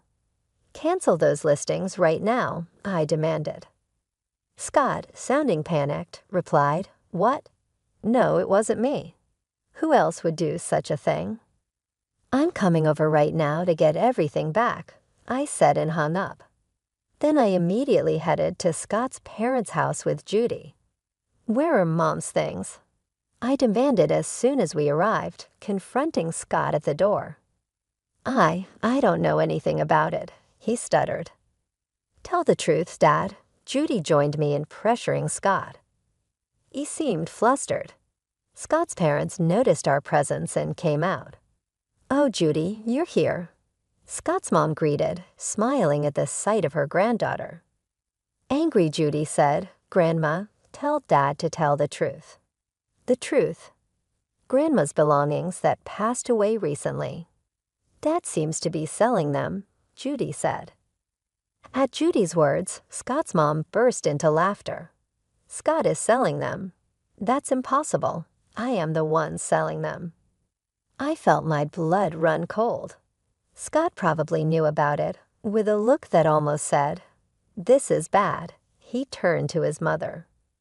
Despite Judy's shock, his mother cheerfully continued, "What? It's a lot of work, you know. I have to pack everything carefully and make sure the photos look good." She seemed oblivious to the fact that she was selling stolen goods. Chatting happily about the app, I struggled to restrain myself from lunging at her. "Canceled the listings." "Those are yours to sell," Judy read with anger and tears in her eyes, pleading with her grandmother. However, Scott's mother seemed displeased. "What's the big deal?" "I finally found a hobby I enjoy. I use the things I can and sell the rest for a little pocket money. It's good for preventing dementia. I'm the only grandma left, so Judy wants me to stay healthy and live long, right?" she said nonchalantly. Pleading with her to stop had no effect. There was no sign of remorse. If talking won't help, then action is the only option. "Judy, let's go." "But it's okay, let's go," I insisted, pulling Judy out of the house and heading straight to the police station. I wasn't planning to file a report for the demolition of the house, but theft was a different story. When I explained to the police that my mother's belongings were being stolen and sold, they acted immediately. Scott's mother's account on the flea market app was suspended. The items wouldn't be sold anymore. I called Scott on the way back from the station. "I had your mother's account stopped. You knew about it, right?" "You're complicit." "No, I filed a police report about this." "Please cooperate with the investigation." Scott became frantic. "What? We're family, right? Withdraw it, please. Family? You still haven't paid any compensation for the house or alimony, and there's no sign of remorse." Faced with my shouting, Scott was taken aback. Despite everything, I still had feelings for Scott, having lived with him for so long. Sighing, I said, "I'll wait for the money, but I won't forgive the theft. Return everything." "And Scott, your father looked quite unwell. Has he seen a doctor?" "What? I'm not a monster." So just passing on that message, I said and hung up. Scott's father, whom I had just seen, was alarmingly thin and hadn't spoken much. His complexion was more than just pale. It was unnaturally dark. His ill health was obvious, but that family probably hadn't noticed. His wife was nonchalant, selling stolen items, and Scott only acted tough with me. They lacked any real concern for others. The next day, I received a call from Scott's father. Expecting it to be a thank you call, I answered. I got the complete opposite reaction. "What do you mean by treating me like a sick person, planning to dump me in a hospital to get rid of the hassle? I need to protect Scott and my wife from you. I'm not going to any hospital," he scolded. It was shocking to be reprimanded when I was just concerned. "Sorry for overstepping. I was just worried," I said. "I'm not frail or short-lived like your parents. Don't make a fool of me," he snapped. I was infuriated by his words. But a few days later, he apparently felt unwell enough to visit the hospital. The diagnosis was terminal cancer. Scott called me in a panic. "Dad's got terminal cancer. What am I going to do?" I just snorted. "I don't know." What did he say when I suggested going to the hospital? He said, "I'm not frail or short-lived like your parents, so deal with it yourself." How can you be so heartless, Amy? I never thought you'd be such a person. Did you ever say a single warm word when my mother was sick? Reflect on your own actions. I said it, hung up as expected. Scott's father passed away soon after as a human being. I didn't want to harbor negative feelings towards the deceased, but recalling everything that had been done and said, I couldn't shed a tear. After his funeral, his will was found. Despite all this talk of not being short-lived, he had made thorough preparations. The house goes to the grandson Eric. The rest of the estate is to be divided between my wife and eldest son. I was surprised to see Eric's name. Scott's father had always favored him, wanting to live with him.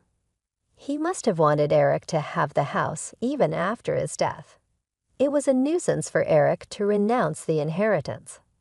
You don't need that house, do you? I told Eric, but he was happy to receive it. Inheriting the house was more of a burden than a benefit due to inheritance tax. But if he was pleased, I had no right to say anything. Following the will, Eric inherited the house.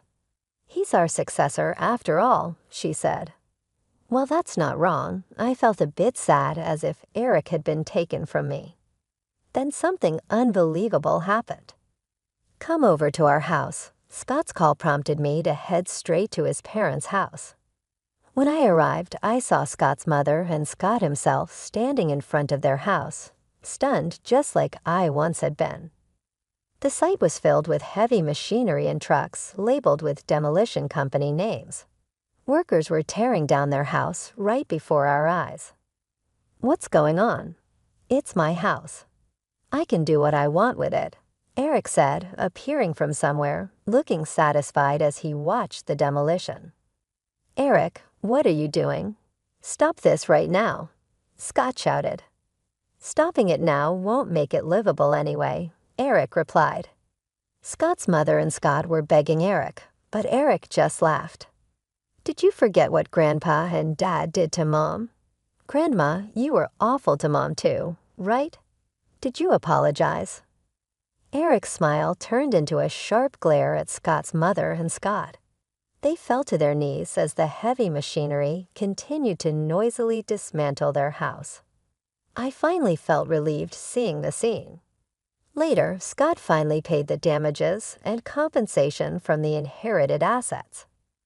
The stolen items that Scott's mother took from my mother were retrieved by Eric and safely returned to me. You always have me and Judy, Eric said, and I finally shed tears of relief. Scott's mother and Scott, having lost their house and left with no money, were now living in a company house again. Scott and I had moved out of the company house, but now Scott and his mother had to return, becoming the subject of rumors. I explained the whole truth to Scott's colleagues' wives, who we were on good terms with. Scott and his mother will likely have a hard life in the company housing, but it's their own doing. After Scott's retirement, they'll be forced to save up for a new place to live. I sometimes think about asking my friend how Scott and his mother are living now, just to have something to talk about. After that, I continued to stay at Judy's house. Then Eric got engaged to be married. He was planning to build a house. The land of the former family home sold for a decent amount, and I was glad to see that even that house served a purpose. "Mom, come live with us," Eric offered. His fiancée welcomed me warmly. Since I couldn't keep relying on Judy, who lived alone indefinitely, I decided to take Eric up on his offer. I am thinking of living happily with my new family, determined not to become a mother-in-law like my own mother-in-law.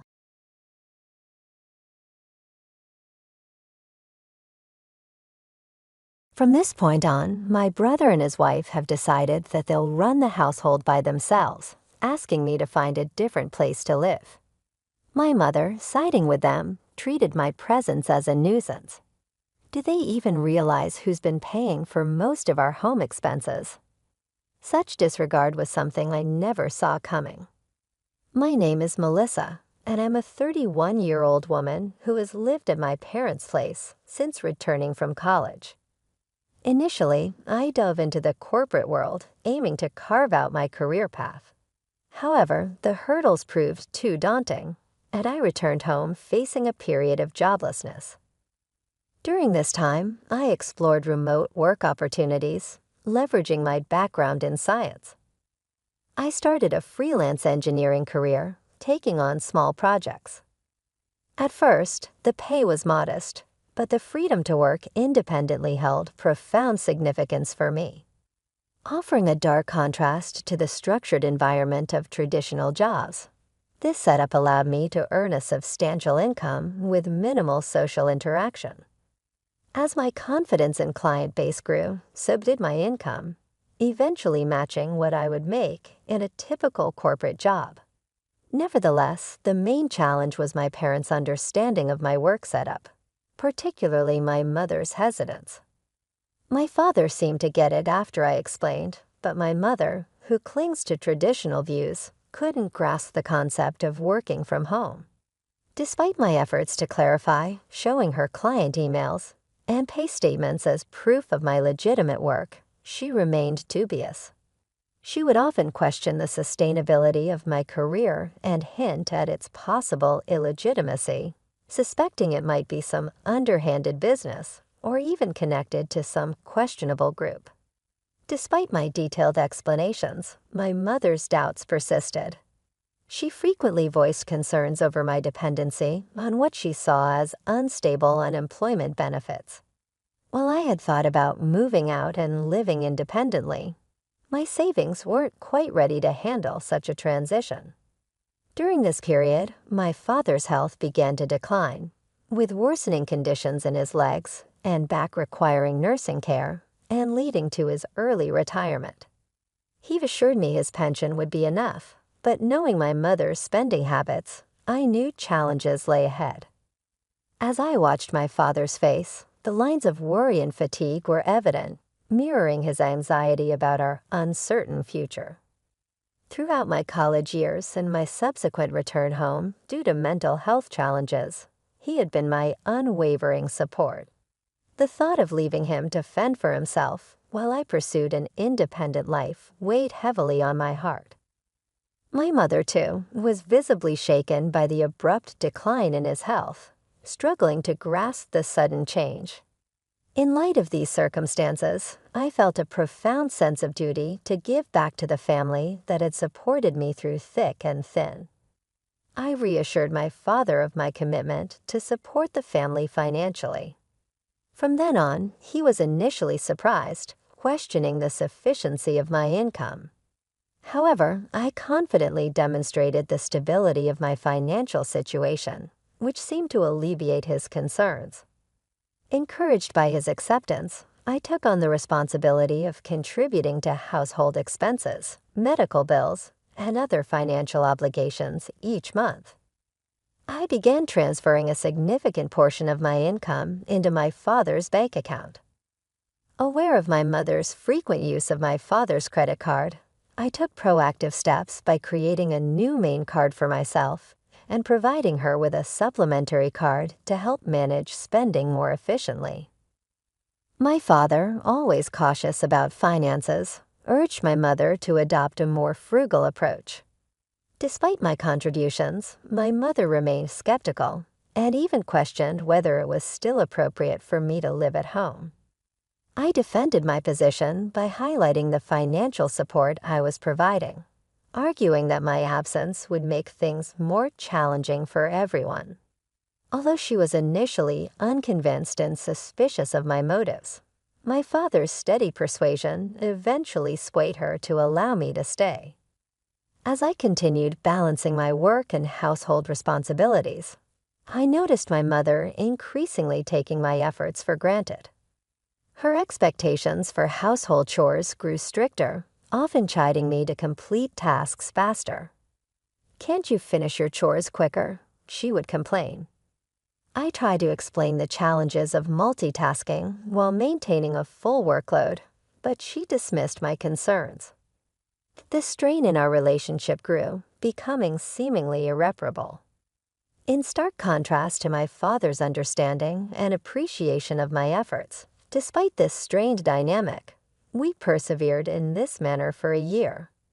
However, after that year, my father's health deteriorated further, necessitating his hospitalization.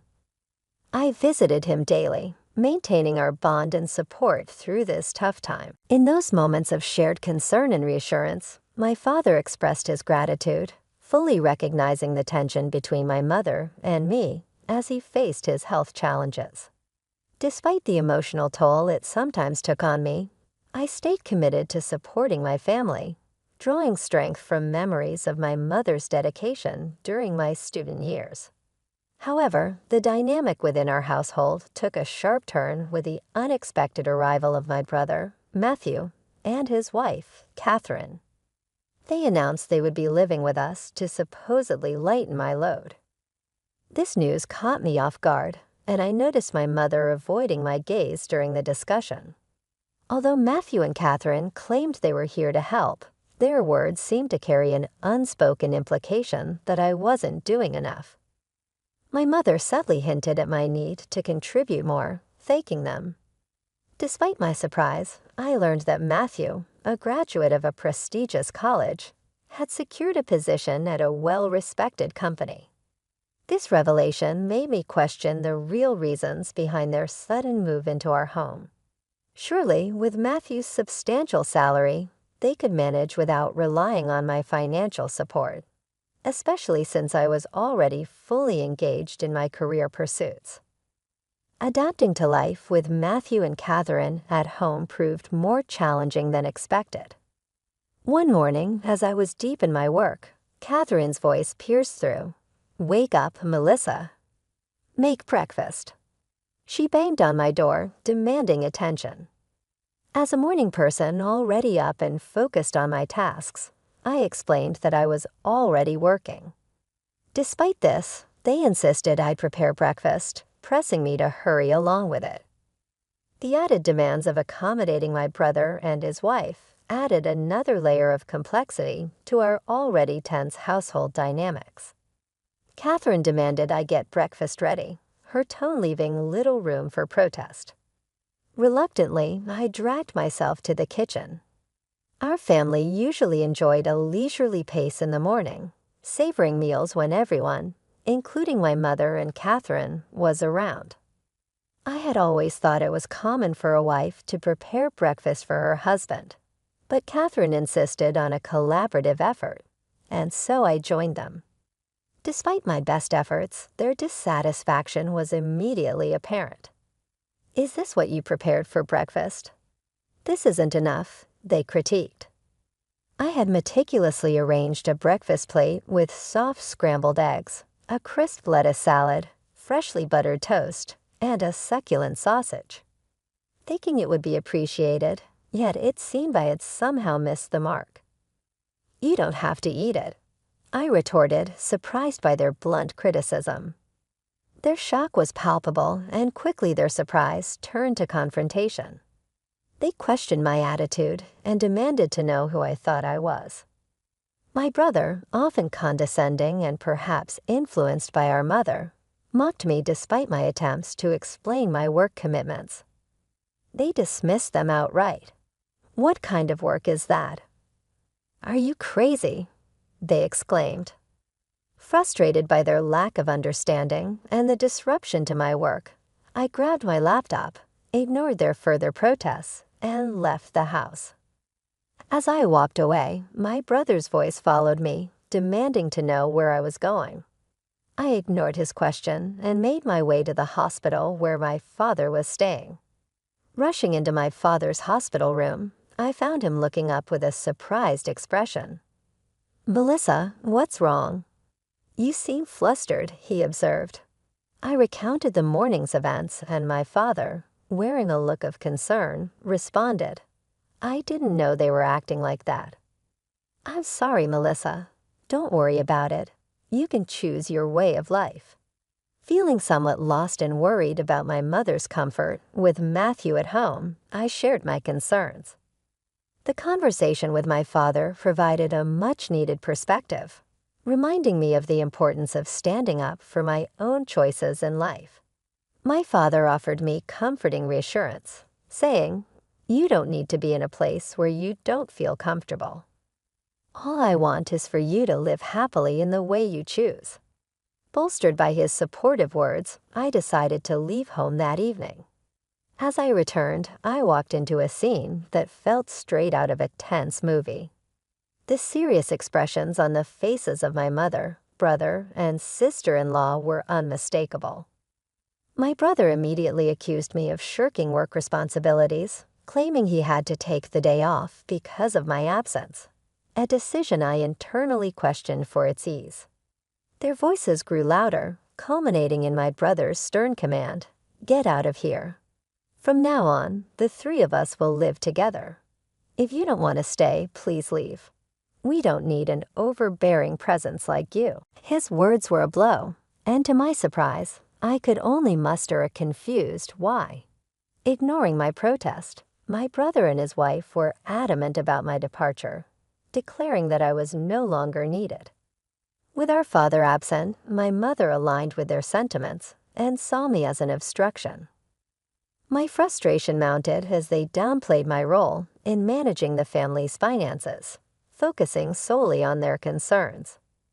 Enraged by their insensitivity and unwillingness to let the situation deteriorate further under their control, I devised a plan. I secretly transferred the funds from the credit card my mother used daily to another account I managed. This move was designed to catch her off guard. When she found she could no longer use her card, I also initiated a transfer of money from my father's account, a critical support for the family's financial stability. To reinforce my position and ensure they understood the impact of my contributions, I made sure that only my father's medical expenses could be withdrawn from the separate account I had set up, a detail my mother was not aware of. This meant a significant financial burden would now shift to my brother and his wife. While I wasn't fully aware of the specifics of my brother's income, I was confident that he would now truly feel the financial strain. After completing all the necessary arrangements, I packed my belongings and announced my intention to leave, saying, "I'm leaving this place." To my surprise, my mother, brother, and sister-in-law, who had previously been relentless in their harassment, were visibly shocked by my decision. Their expressions of astonishment showed they hadn't anticipated such a decisive move from me. Yet despite their shock, there was a subtle hint of enjoyment in their reactions. As I declared my departure, they made belittling remarks and expressed their relief with biting comments like, "You're finally leaving. We've never dealt with such a troublesome person. You're not coming back, are you?" In response, I firmly stated, "Of course not. Don't contact me." They smiled as I walked out, but I couldn't help wondering how they would cope once the reality of my absence and the financial implications settled in. Embarking on a new life in a tranquil environment, I found solace in the freedom to enjoy my own space. Refreshed and focused, I immersed myself in my work. However, as I had anticipated, the peace was soon disrupted by an unexpected call from my brother. "I told you not to contact me. What's wrong?" I asked, my tone reflecting my annoyance. His voice carried a mix of surprise and urgency as he inquired about my involvement in the family's financial transactions. Confirming my role, I reminded him that I had explained my work responsibilities multiple times, but neither he nor our mother had taken them seriously. Expressing his confusion, he admitted, "Well, Mom said a lot of things, and I was a little confused." It was an acknowledgement that perhaps they had misjudged the situation and the fault wasn't mine after all. He explained that they were in a financial bind. With my absence, they found it challenging to manage expenses, and my mother's unchecked spending had only made things worse. Although I felt a twinge of sympathy, I firmly stated, "I was able to support you in many ways because I was living there. Now that I'm not, you'll have to manage on your own."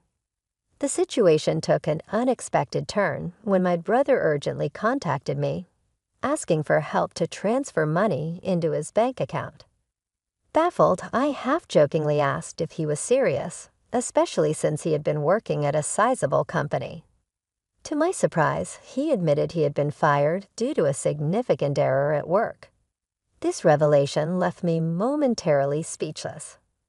It seemed he might have moved back to our parents' home under the assumption that there was plenty of money to go around, possibly relying on the idea of a stable pension after our father's retirement. Wanting to clarify the extent of my financial contributions to the household, I found a certain irony in imagining his shock upon discovering the reality. His wife and my mother also joined in pleading for financial help, claiming they were nearly out of savings. My mother even disclosed that my father had decided to stop contributing to the household finances. In response, I declared that I had supported them sufficiently and urged them to work hard and support themselves. I chose to cut off communication, emphasizing my decision to distance myself from their financial difficulties. Meanwhile, my father, aware of the tension in his relationship with my mother, consulted a lawyer and decided to pursue a quieter life elsewhere. I continued to visit my father daily, maintaining our close relationship. During one of these visits, a friend informed me about my brother's ongoing struggles, further highlighting the consequences of their lack of financial prudence. He had settled into a modest apartment, adopting a frugal lifestyle. Meanwhile, my mother, who had always been a homemaker, struggled to adapt to her new job, and my brother found it challenging to mesh with the opinions of his younger colleagues. Despite his wife's efforts to support him, she eventually found the pressure overwhelming and chose to leave, forcing my brother and mother to face their challenges on their own. Concerns lingered about my mother, who continued her old habits of overspending, leading to mounting debts. However, I recognized that there were limits to the assistance I could provide without compromising my stability. Focused on my endeavors, I worked diligently from my comfortable living space, gradually accumulating more resources and contemplating new ventures. I aimed to spend quality time with my father, who remained a source of cheer in my life. Each moment spent with him was cherished, appreciating the peace and happiness he now found away from the familial tensions.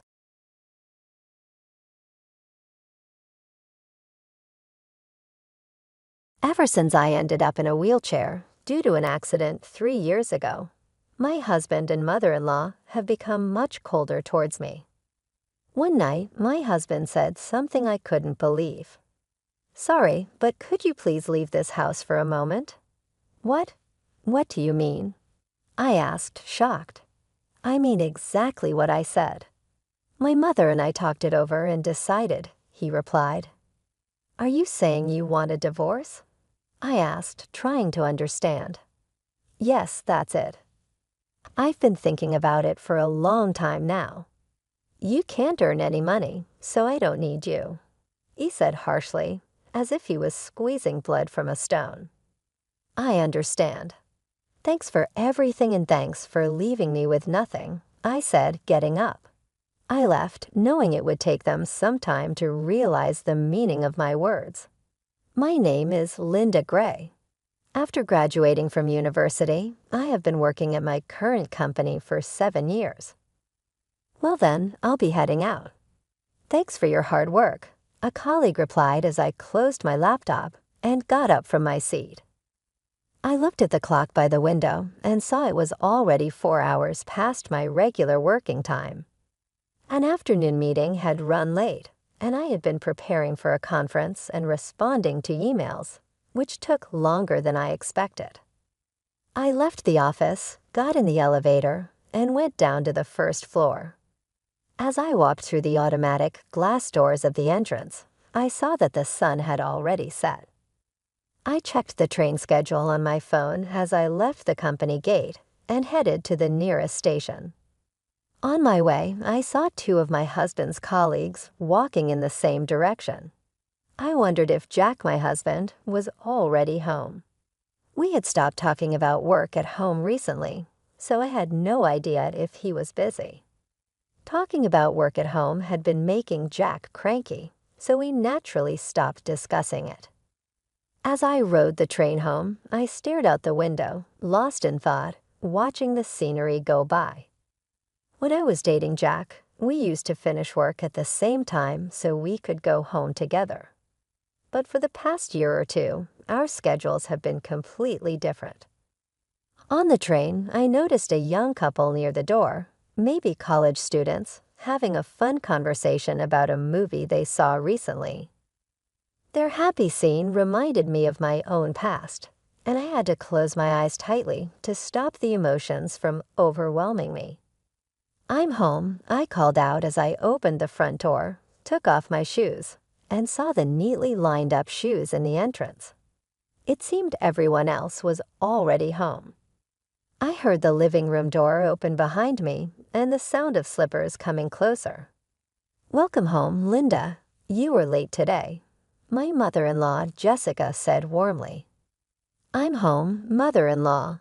I'll start preparing dinner right away, I replied. Oh no, you don't have to rush. You're tired from working overtime, aren't you? She said kindly. Not really, I said cheerfully.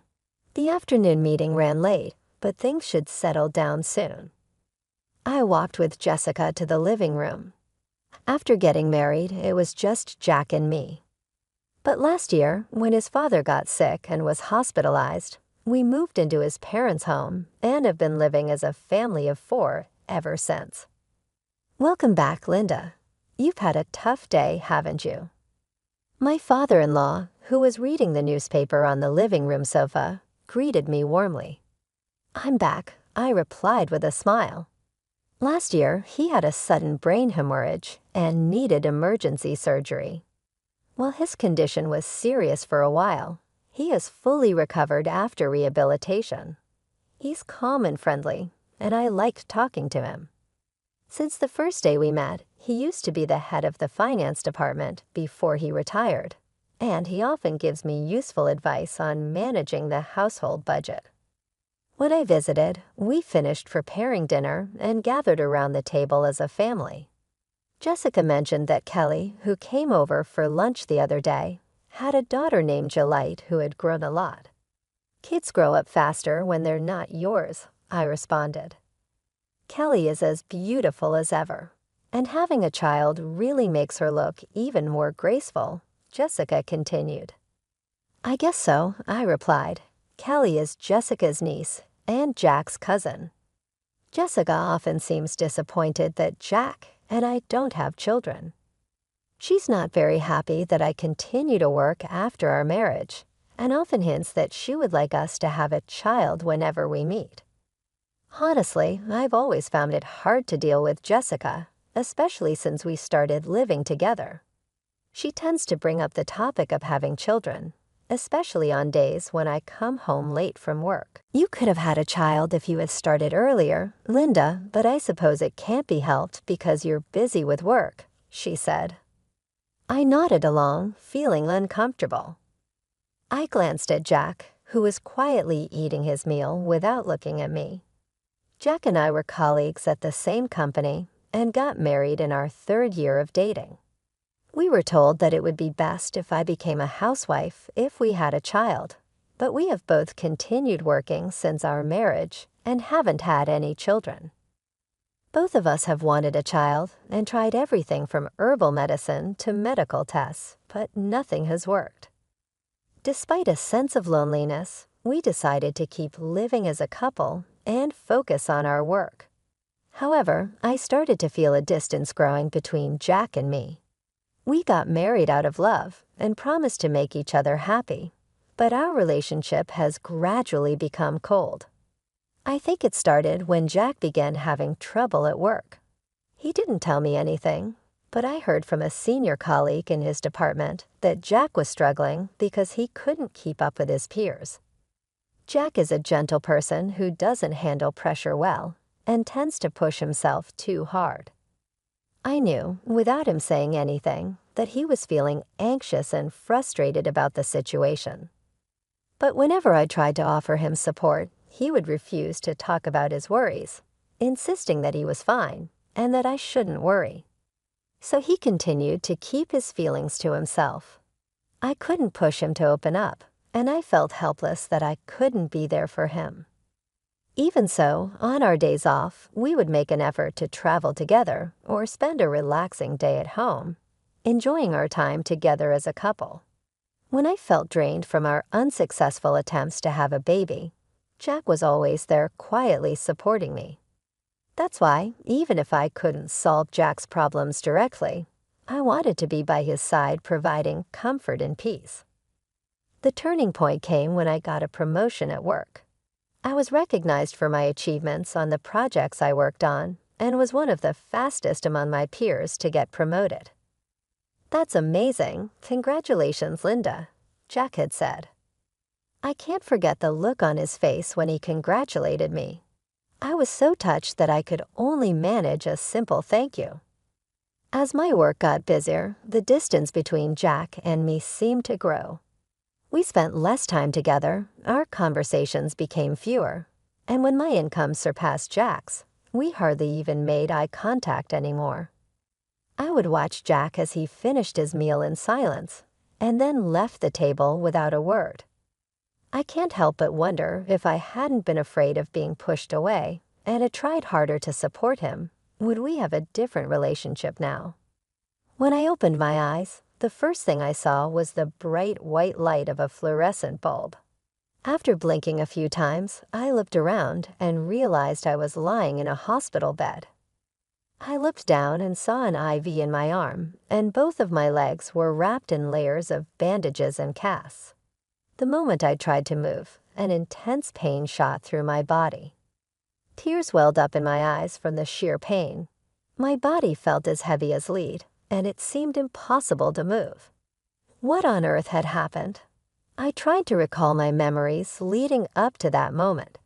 I remembered going to work as usual, finishing a meeting and report, and leaving work on time for the first time in a while. After leaving the office, I was heading towards the station, which was busier than usual because of rush hour. Then I heard the screeching sound of sudden brakes from behind me. I turned around and felt a violent shock. I realized I'd been hit by a car. Fear and pain spread through my body. I worried about the condition of my body. Now I heard footsteps approaching, and suddenly the curtain around my bed opened. "Oh, Mrs. Gray, you're awake." "But you shouldn't try to get up yet," said a young female nurse in a rushed tone. "I understand you're confused, but your doctor will explain everything shortly. Please stay calm for now." "Ah, okay," I replied, and the nurse left in a hurry. A few minutes later, the doctor arrived and explained what happened. Apparently, a truck driven by a sleepy driver crashed onto the sidewalk, and I was hit from behind. I had been rushed to the hospital immediately after the accident, and it had been about half a day since the surgery. "Excuse me, but have you contacted my family?" I asked. "Yes, we have informed your husband and his parents about the accident and that the surgery went well.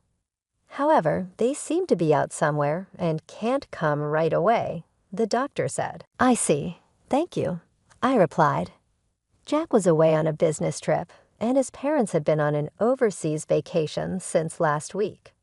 From the doctor's tone, I could imagine their reaction to the news.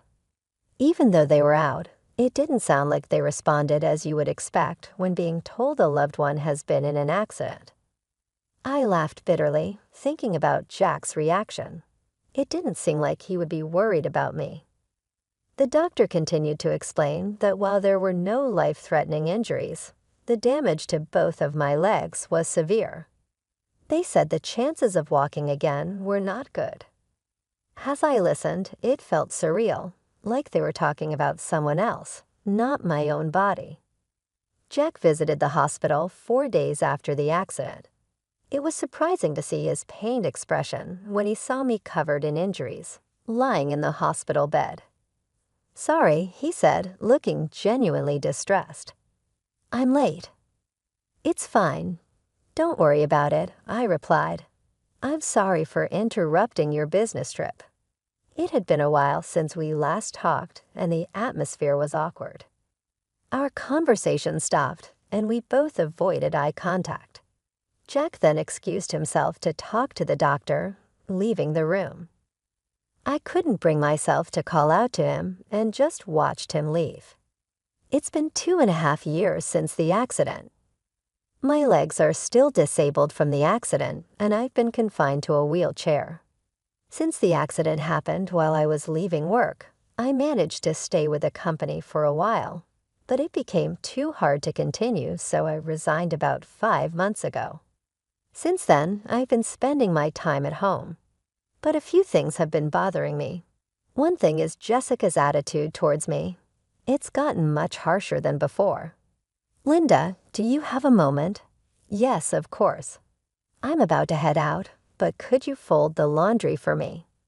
"It's just folding, so you can do it even if you can't move your legs, right?" "Yes, please be careful on your way out." "Well then, please get it done." Ever since I started staying at home, I've been getting more and more snide comments from Jessica. She seems unhappy that her daughter-in-law is at home all day and not working. Now every time we meet, her requests come with a side of sarcasm. I sag as I fold the laundry. The other thing that's been on my mind is Jack's job. According to a former colleague, Jack seems to be struggling at work more than ever. He's being outperformed by younger colleagues and subordinates who joined after him. He seems to be viewed as a burden by those around him. He used to keep to himself after coming home from work, but lately he's been taking out his frustrations on me more often. "Must be nice, Linda. You don't have to worry about work relationships anymore, and you get to eat without having to work. I heard from Mom that you've been lazing around all day doing nothing. I wish I could have that lifestyle just once." I no longer saw any trace of the kind Jack I once knew. His sarcastic remarks left me feeling sad for the man he had become. One night he said, "I hate to ask this, but could you please leave this house?" I was at a loss for words, unable to understand the meaning of his abrupt statement. "What? What do you mean?" "I mean exactly what I said. My mom and I have talked it over." And excited, I turned to look at Jessica, who was sitting next to Jack. "Linda, ever since you quit your job, you haven't contributed to the living expenses or helped around the house. You've just been staying at home all the time. To be blunt, it's a nuisance for you to stay here any longer," she said. I don't. Don't you think it's rude to live off others without making any contribution to their household?" Jessica continued, a triumphant look in her eyes. Jack remained silent, avoiding eye contact with me.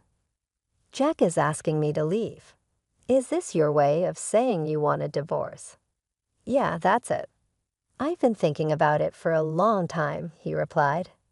So after all this time, you have no feelings left for me. Why would there be? Of course not, Jack said, his words spilling out like a flood. Do you know how miserable I feel every time I see your face? You must have looked down on me, thinking you were better than me. Every day, it felt like the threads of our relationship were unraveling one by one. I tolerated you because you were contributing to the household expenses, but things have changed. Now you're just someone who neither works nor has money, he said, clenching his fist, his words cutting like a knife. I don't need you now that you can't earn money. The last thread snapped. I understand, I said for the first time.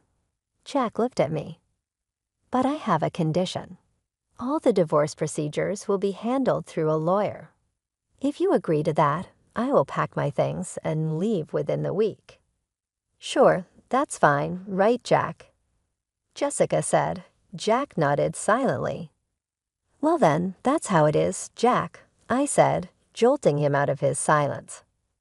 Thank you for everything up until now, and thank you for leaving me with nothing, I said before walking out. A few days had passed since I left the house. When I checked my phone, I saw a call from Jack.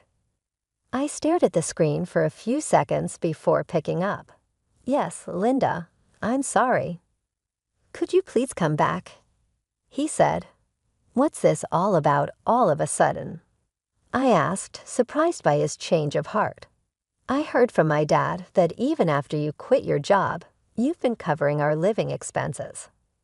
You've been investing since you were working, haven't you? And now you're able to cover living expenses with the money you make from dividends, Jack said, his voice tinged with regret. Yes, that's right. So what? I responded, not sure where he was going with this. I left the household budget to you and my dad, so I didn't know anything about our finances. I thought we were living off my income, but now I realize we were mostly living off yours. I really regret saying such terrible things. I'm sorry, Jack continued, his tone softer, almost pleading. After we got married, we merged our finances, and I began investing my own money. My father-in-law encouraged me to invest, and he was the only one I talked to about financial management and investments. Jack never showed any interest in our finances, leaving it all to his dad and me. So what am I supposed to do if I come back? I asked, trying to keep my voice steady. Well, my dad says that with my income alone, it's impossible to maintain the same standard of living we've had. Besides, I'm not confident that I can keep my current job for much longer. I'm struggling at work, and I don't know how much longer I can hold on, Jack admitted, his voice breaking. So what you're saying is you want me to come back so we can live comfortably? I asked, my anger rising. You really have some nerve. There was a long pause on the other end of the line, and I could hear Jack breathing heavily, trying to find the right words. The reason I never said anything before is because, even though my feelings have changed, I believed that deep down you still cared about me. But you're not the Jack I once loved anymore, I said, my voice trembling with emotion. That's not true, Jack said quickly, his voice full of desperation. I still care about you. I've just been going through a lot, and I've made mistakes. I know I've hurt you, but I want to make things right. Please come back. I sighed, feeling the weight of the years and the pain we had both endured. Jack, it's not that simple. You've hurt me deeply, and it's not just about the money. It's about how you've treated me, how you've taken me for granted. You've become someone I don't recognize anymore. I know, and I'm truly sorry. I've been a fool, and I've let my pride get in the way. I miss you, and I miss us. I want to make things right, but I need you to help me. Please, Linda, come back, Jack pleaded. I need time to think, I said, feeling the tears well up in my eyes. "You can't just expect me to come back and pretend everything is okay. We need to talk about this. Really talk and figure out if we can find a way forward together." "Okay, I understand," Jack said, his voice barely above a whisper. "Take all the time you need. Just know that I'm willing to do whatever it takes to make things right." As I hung up the phone, I felt a mix of emotions. Part of me wanted to believe Jack, to believe that he could change, and that we could find a way to rebuild our life together. But another part of me was deeply hurt and uncertain if I could ever trust him again. I knew that whatever decision I made, it wouldn't be easy, and it would take a lot of time and effort to heal the wounds that had been inflicted over the years. "I still love you, Linda," Jack said, his voice full of desperation. "There's no need for you to say anything more," I replied firmly. "All my feelings for you have vanished. The last time we talked, I made it clear that whatever happens to you and your family from now on, I just don't care. Thank you for leaving me with no trust, no memories, nothing at all," I continued, my voice cold and unyielding. "Wait, Linda, please forgive me," Jack pleaded, his voice breaking. "I'll handle all the divorce arrangements through my lawyer." "Don't ever contact me again," I said, my tone final. I hung up the phone and immediately blocked his number, cutting off any further communication. After that, the divorce process moved quickly, and I made a clean break from Jack. The only person I still kept in touch with was my father-in-law. One day, my phone rang. It was my father-in-law. "So have you had any trouble living alone since you split up with Jack?" he asked kindly. "No, not particularly," I replied, feeling a bit relieved to talk to someone who genuinely cared about my well-being. "That's good to hear." "I'm sorry for the trouble we caused you, Linda," he continued. "When I heard what happened from Jack and my wife, I was so angry that I couldn't help but shout. I shouldn't have ignored the terrible way my wife and son treated you for so long. I'm truly sorry that I didn't do more to help," he said, his voice filled with regret. "It's okay, sir. Please don't worry about it," I replied, trying to ease his guilt. Actually, I caused some trouble too. After I left, things didn't go well at the house. Even without my income, Jack and Jessica kept living extravagantly without cutting back on their lifestyle. They ended up pawning their belongings and even went into debt, I continued. My father-in-law, frustrated with their irresponsible behavior, recently divorced his wife. I see this as a good chance to rethink my life, I continued. I can live just fine with my current lifestyle, and I want to take on new challenges. I feel optimistic about the future, even though things have been tough. That's the spirit, my father-in-law said, a hint of pride in his voice. You've always been strong, Linda. I have no doubt that you'll come out of this even stronger. After hanging up, I reflected on how much my life had changed. I had always been the one to keep our household running smoothly, managing our finances, and making sure everything was in order after we got married and combined our finances. I began investing my own money with the encouragement and guidance of my father-in-law. Jack had never taken an interest in our finances, leaving everything to his father and me. Since the divorce, I've had to make some adjustments, but overall, I've managed well.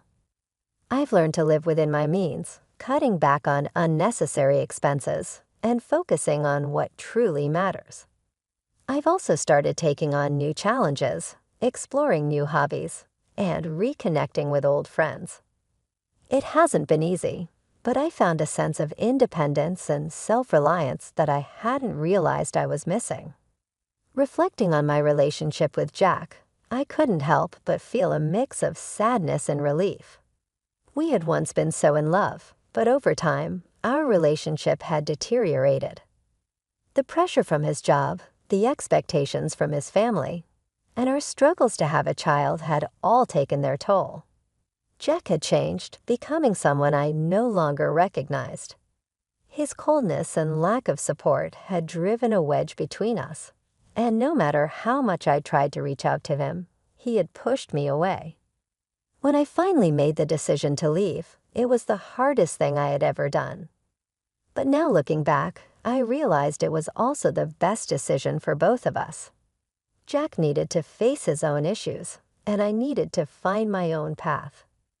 The divorce proceedings were straightforward, thanks to the help of my lawyer and the support of my father-in-law. He had always been kind to me, treating me with respect and offering his wisdom and advice on financial matters. Even after the divorce, he remained a source of support, checking in on me regularly and offering his assistance whenever I needed it. I learned that after I left, the household fell into chaos without my financial support and management. Jack and Jessica continued to spend recklessly, refusing to cut back on their lavish lifestyle. They eventually had to pawn their belongings and even went into debt. My father-in-law, frustrated with their irresponsibility and fed up with the constant stress, decided to divorce Jessica. Now I see this as a chance to reassess my life and set new goals. I've been focusing on my own happiness and well-being, taking things one day at a time.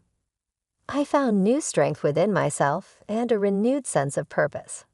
I've also started to explore new opportunities, whether it's a new hobby or a potential career change. Life may not have turned out the way I expected, but I'm determined to make the most of it. As I laughed cheerfully with my father-in-law over the phone, I felt a sense of relief and hope.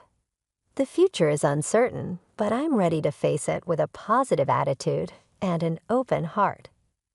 I'm grateful for the lessons I've learned and the support I've received, and I'm excited to see where this new chapter of my life will take me.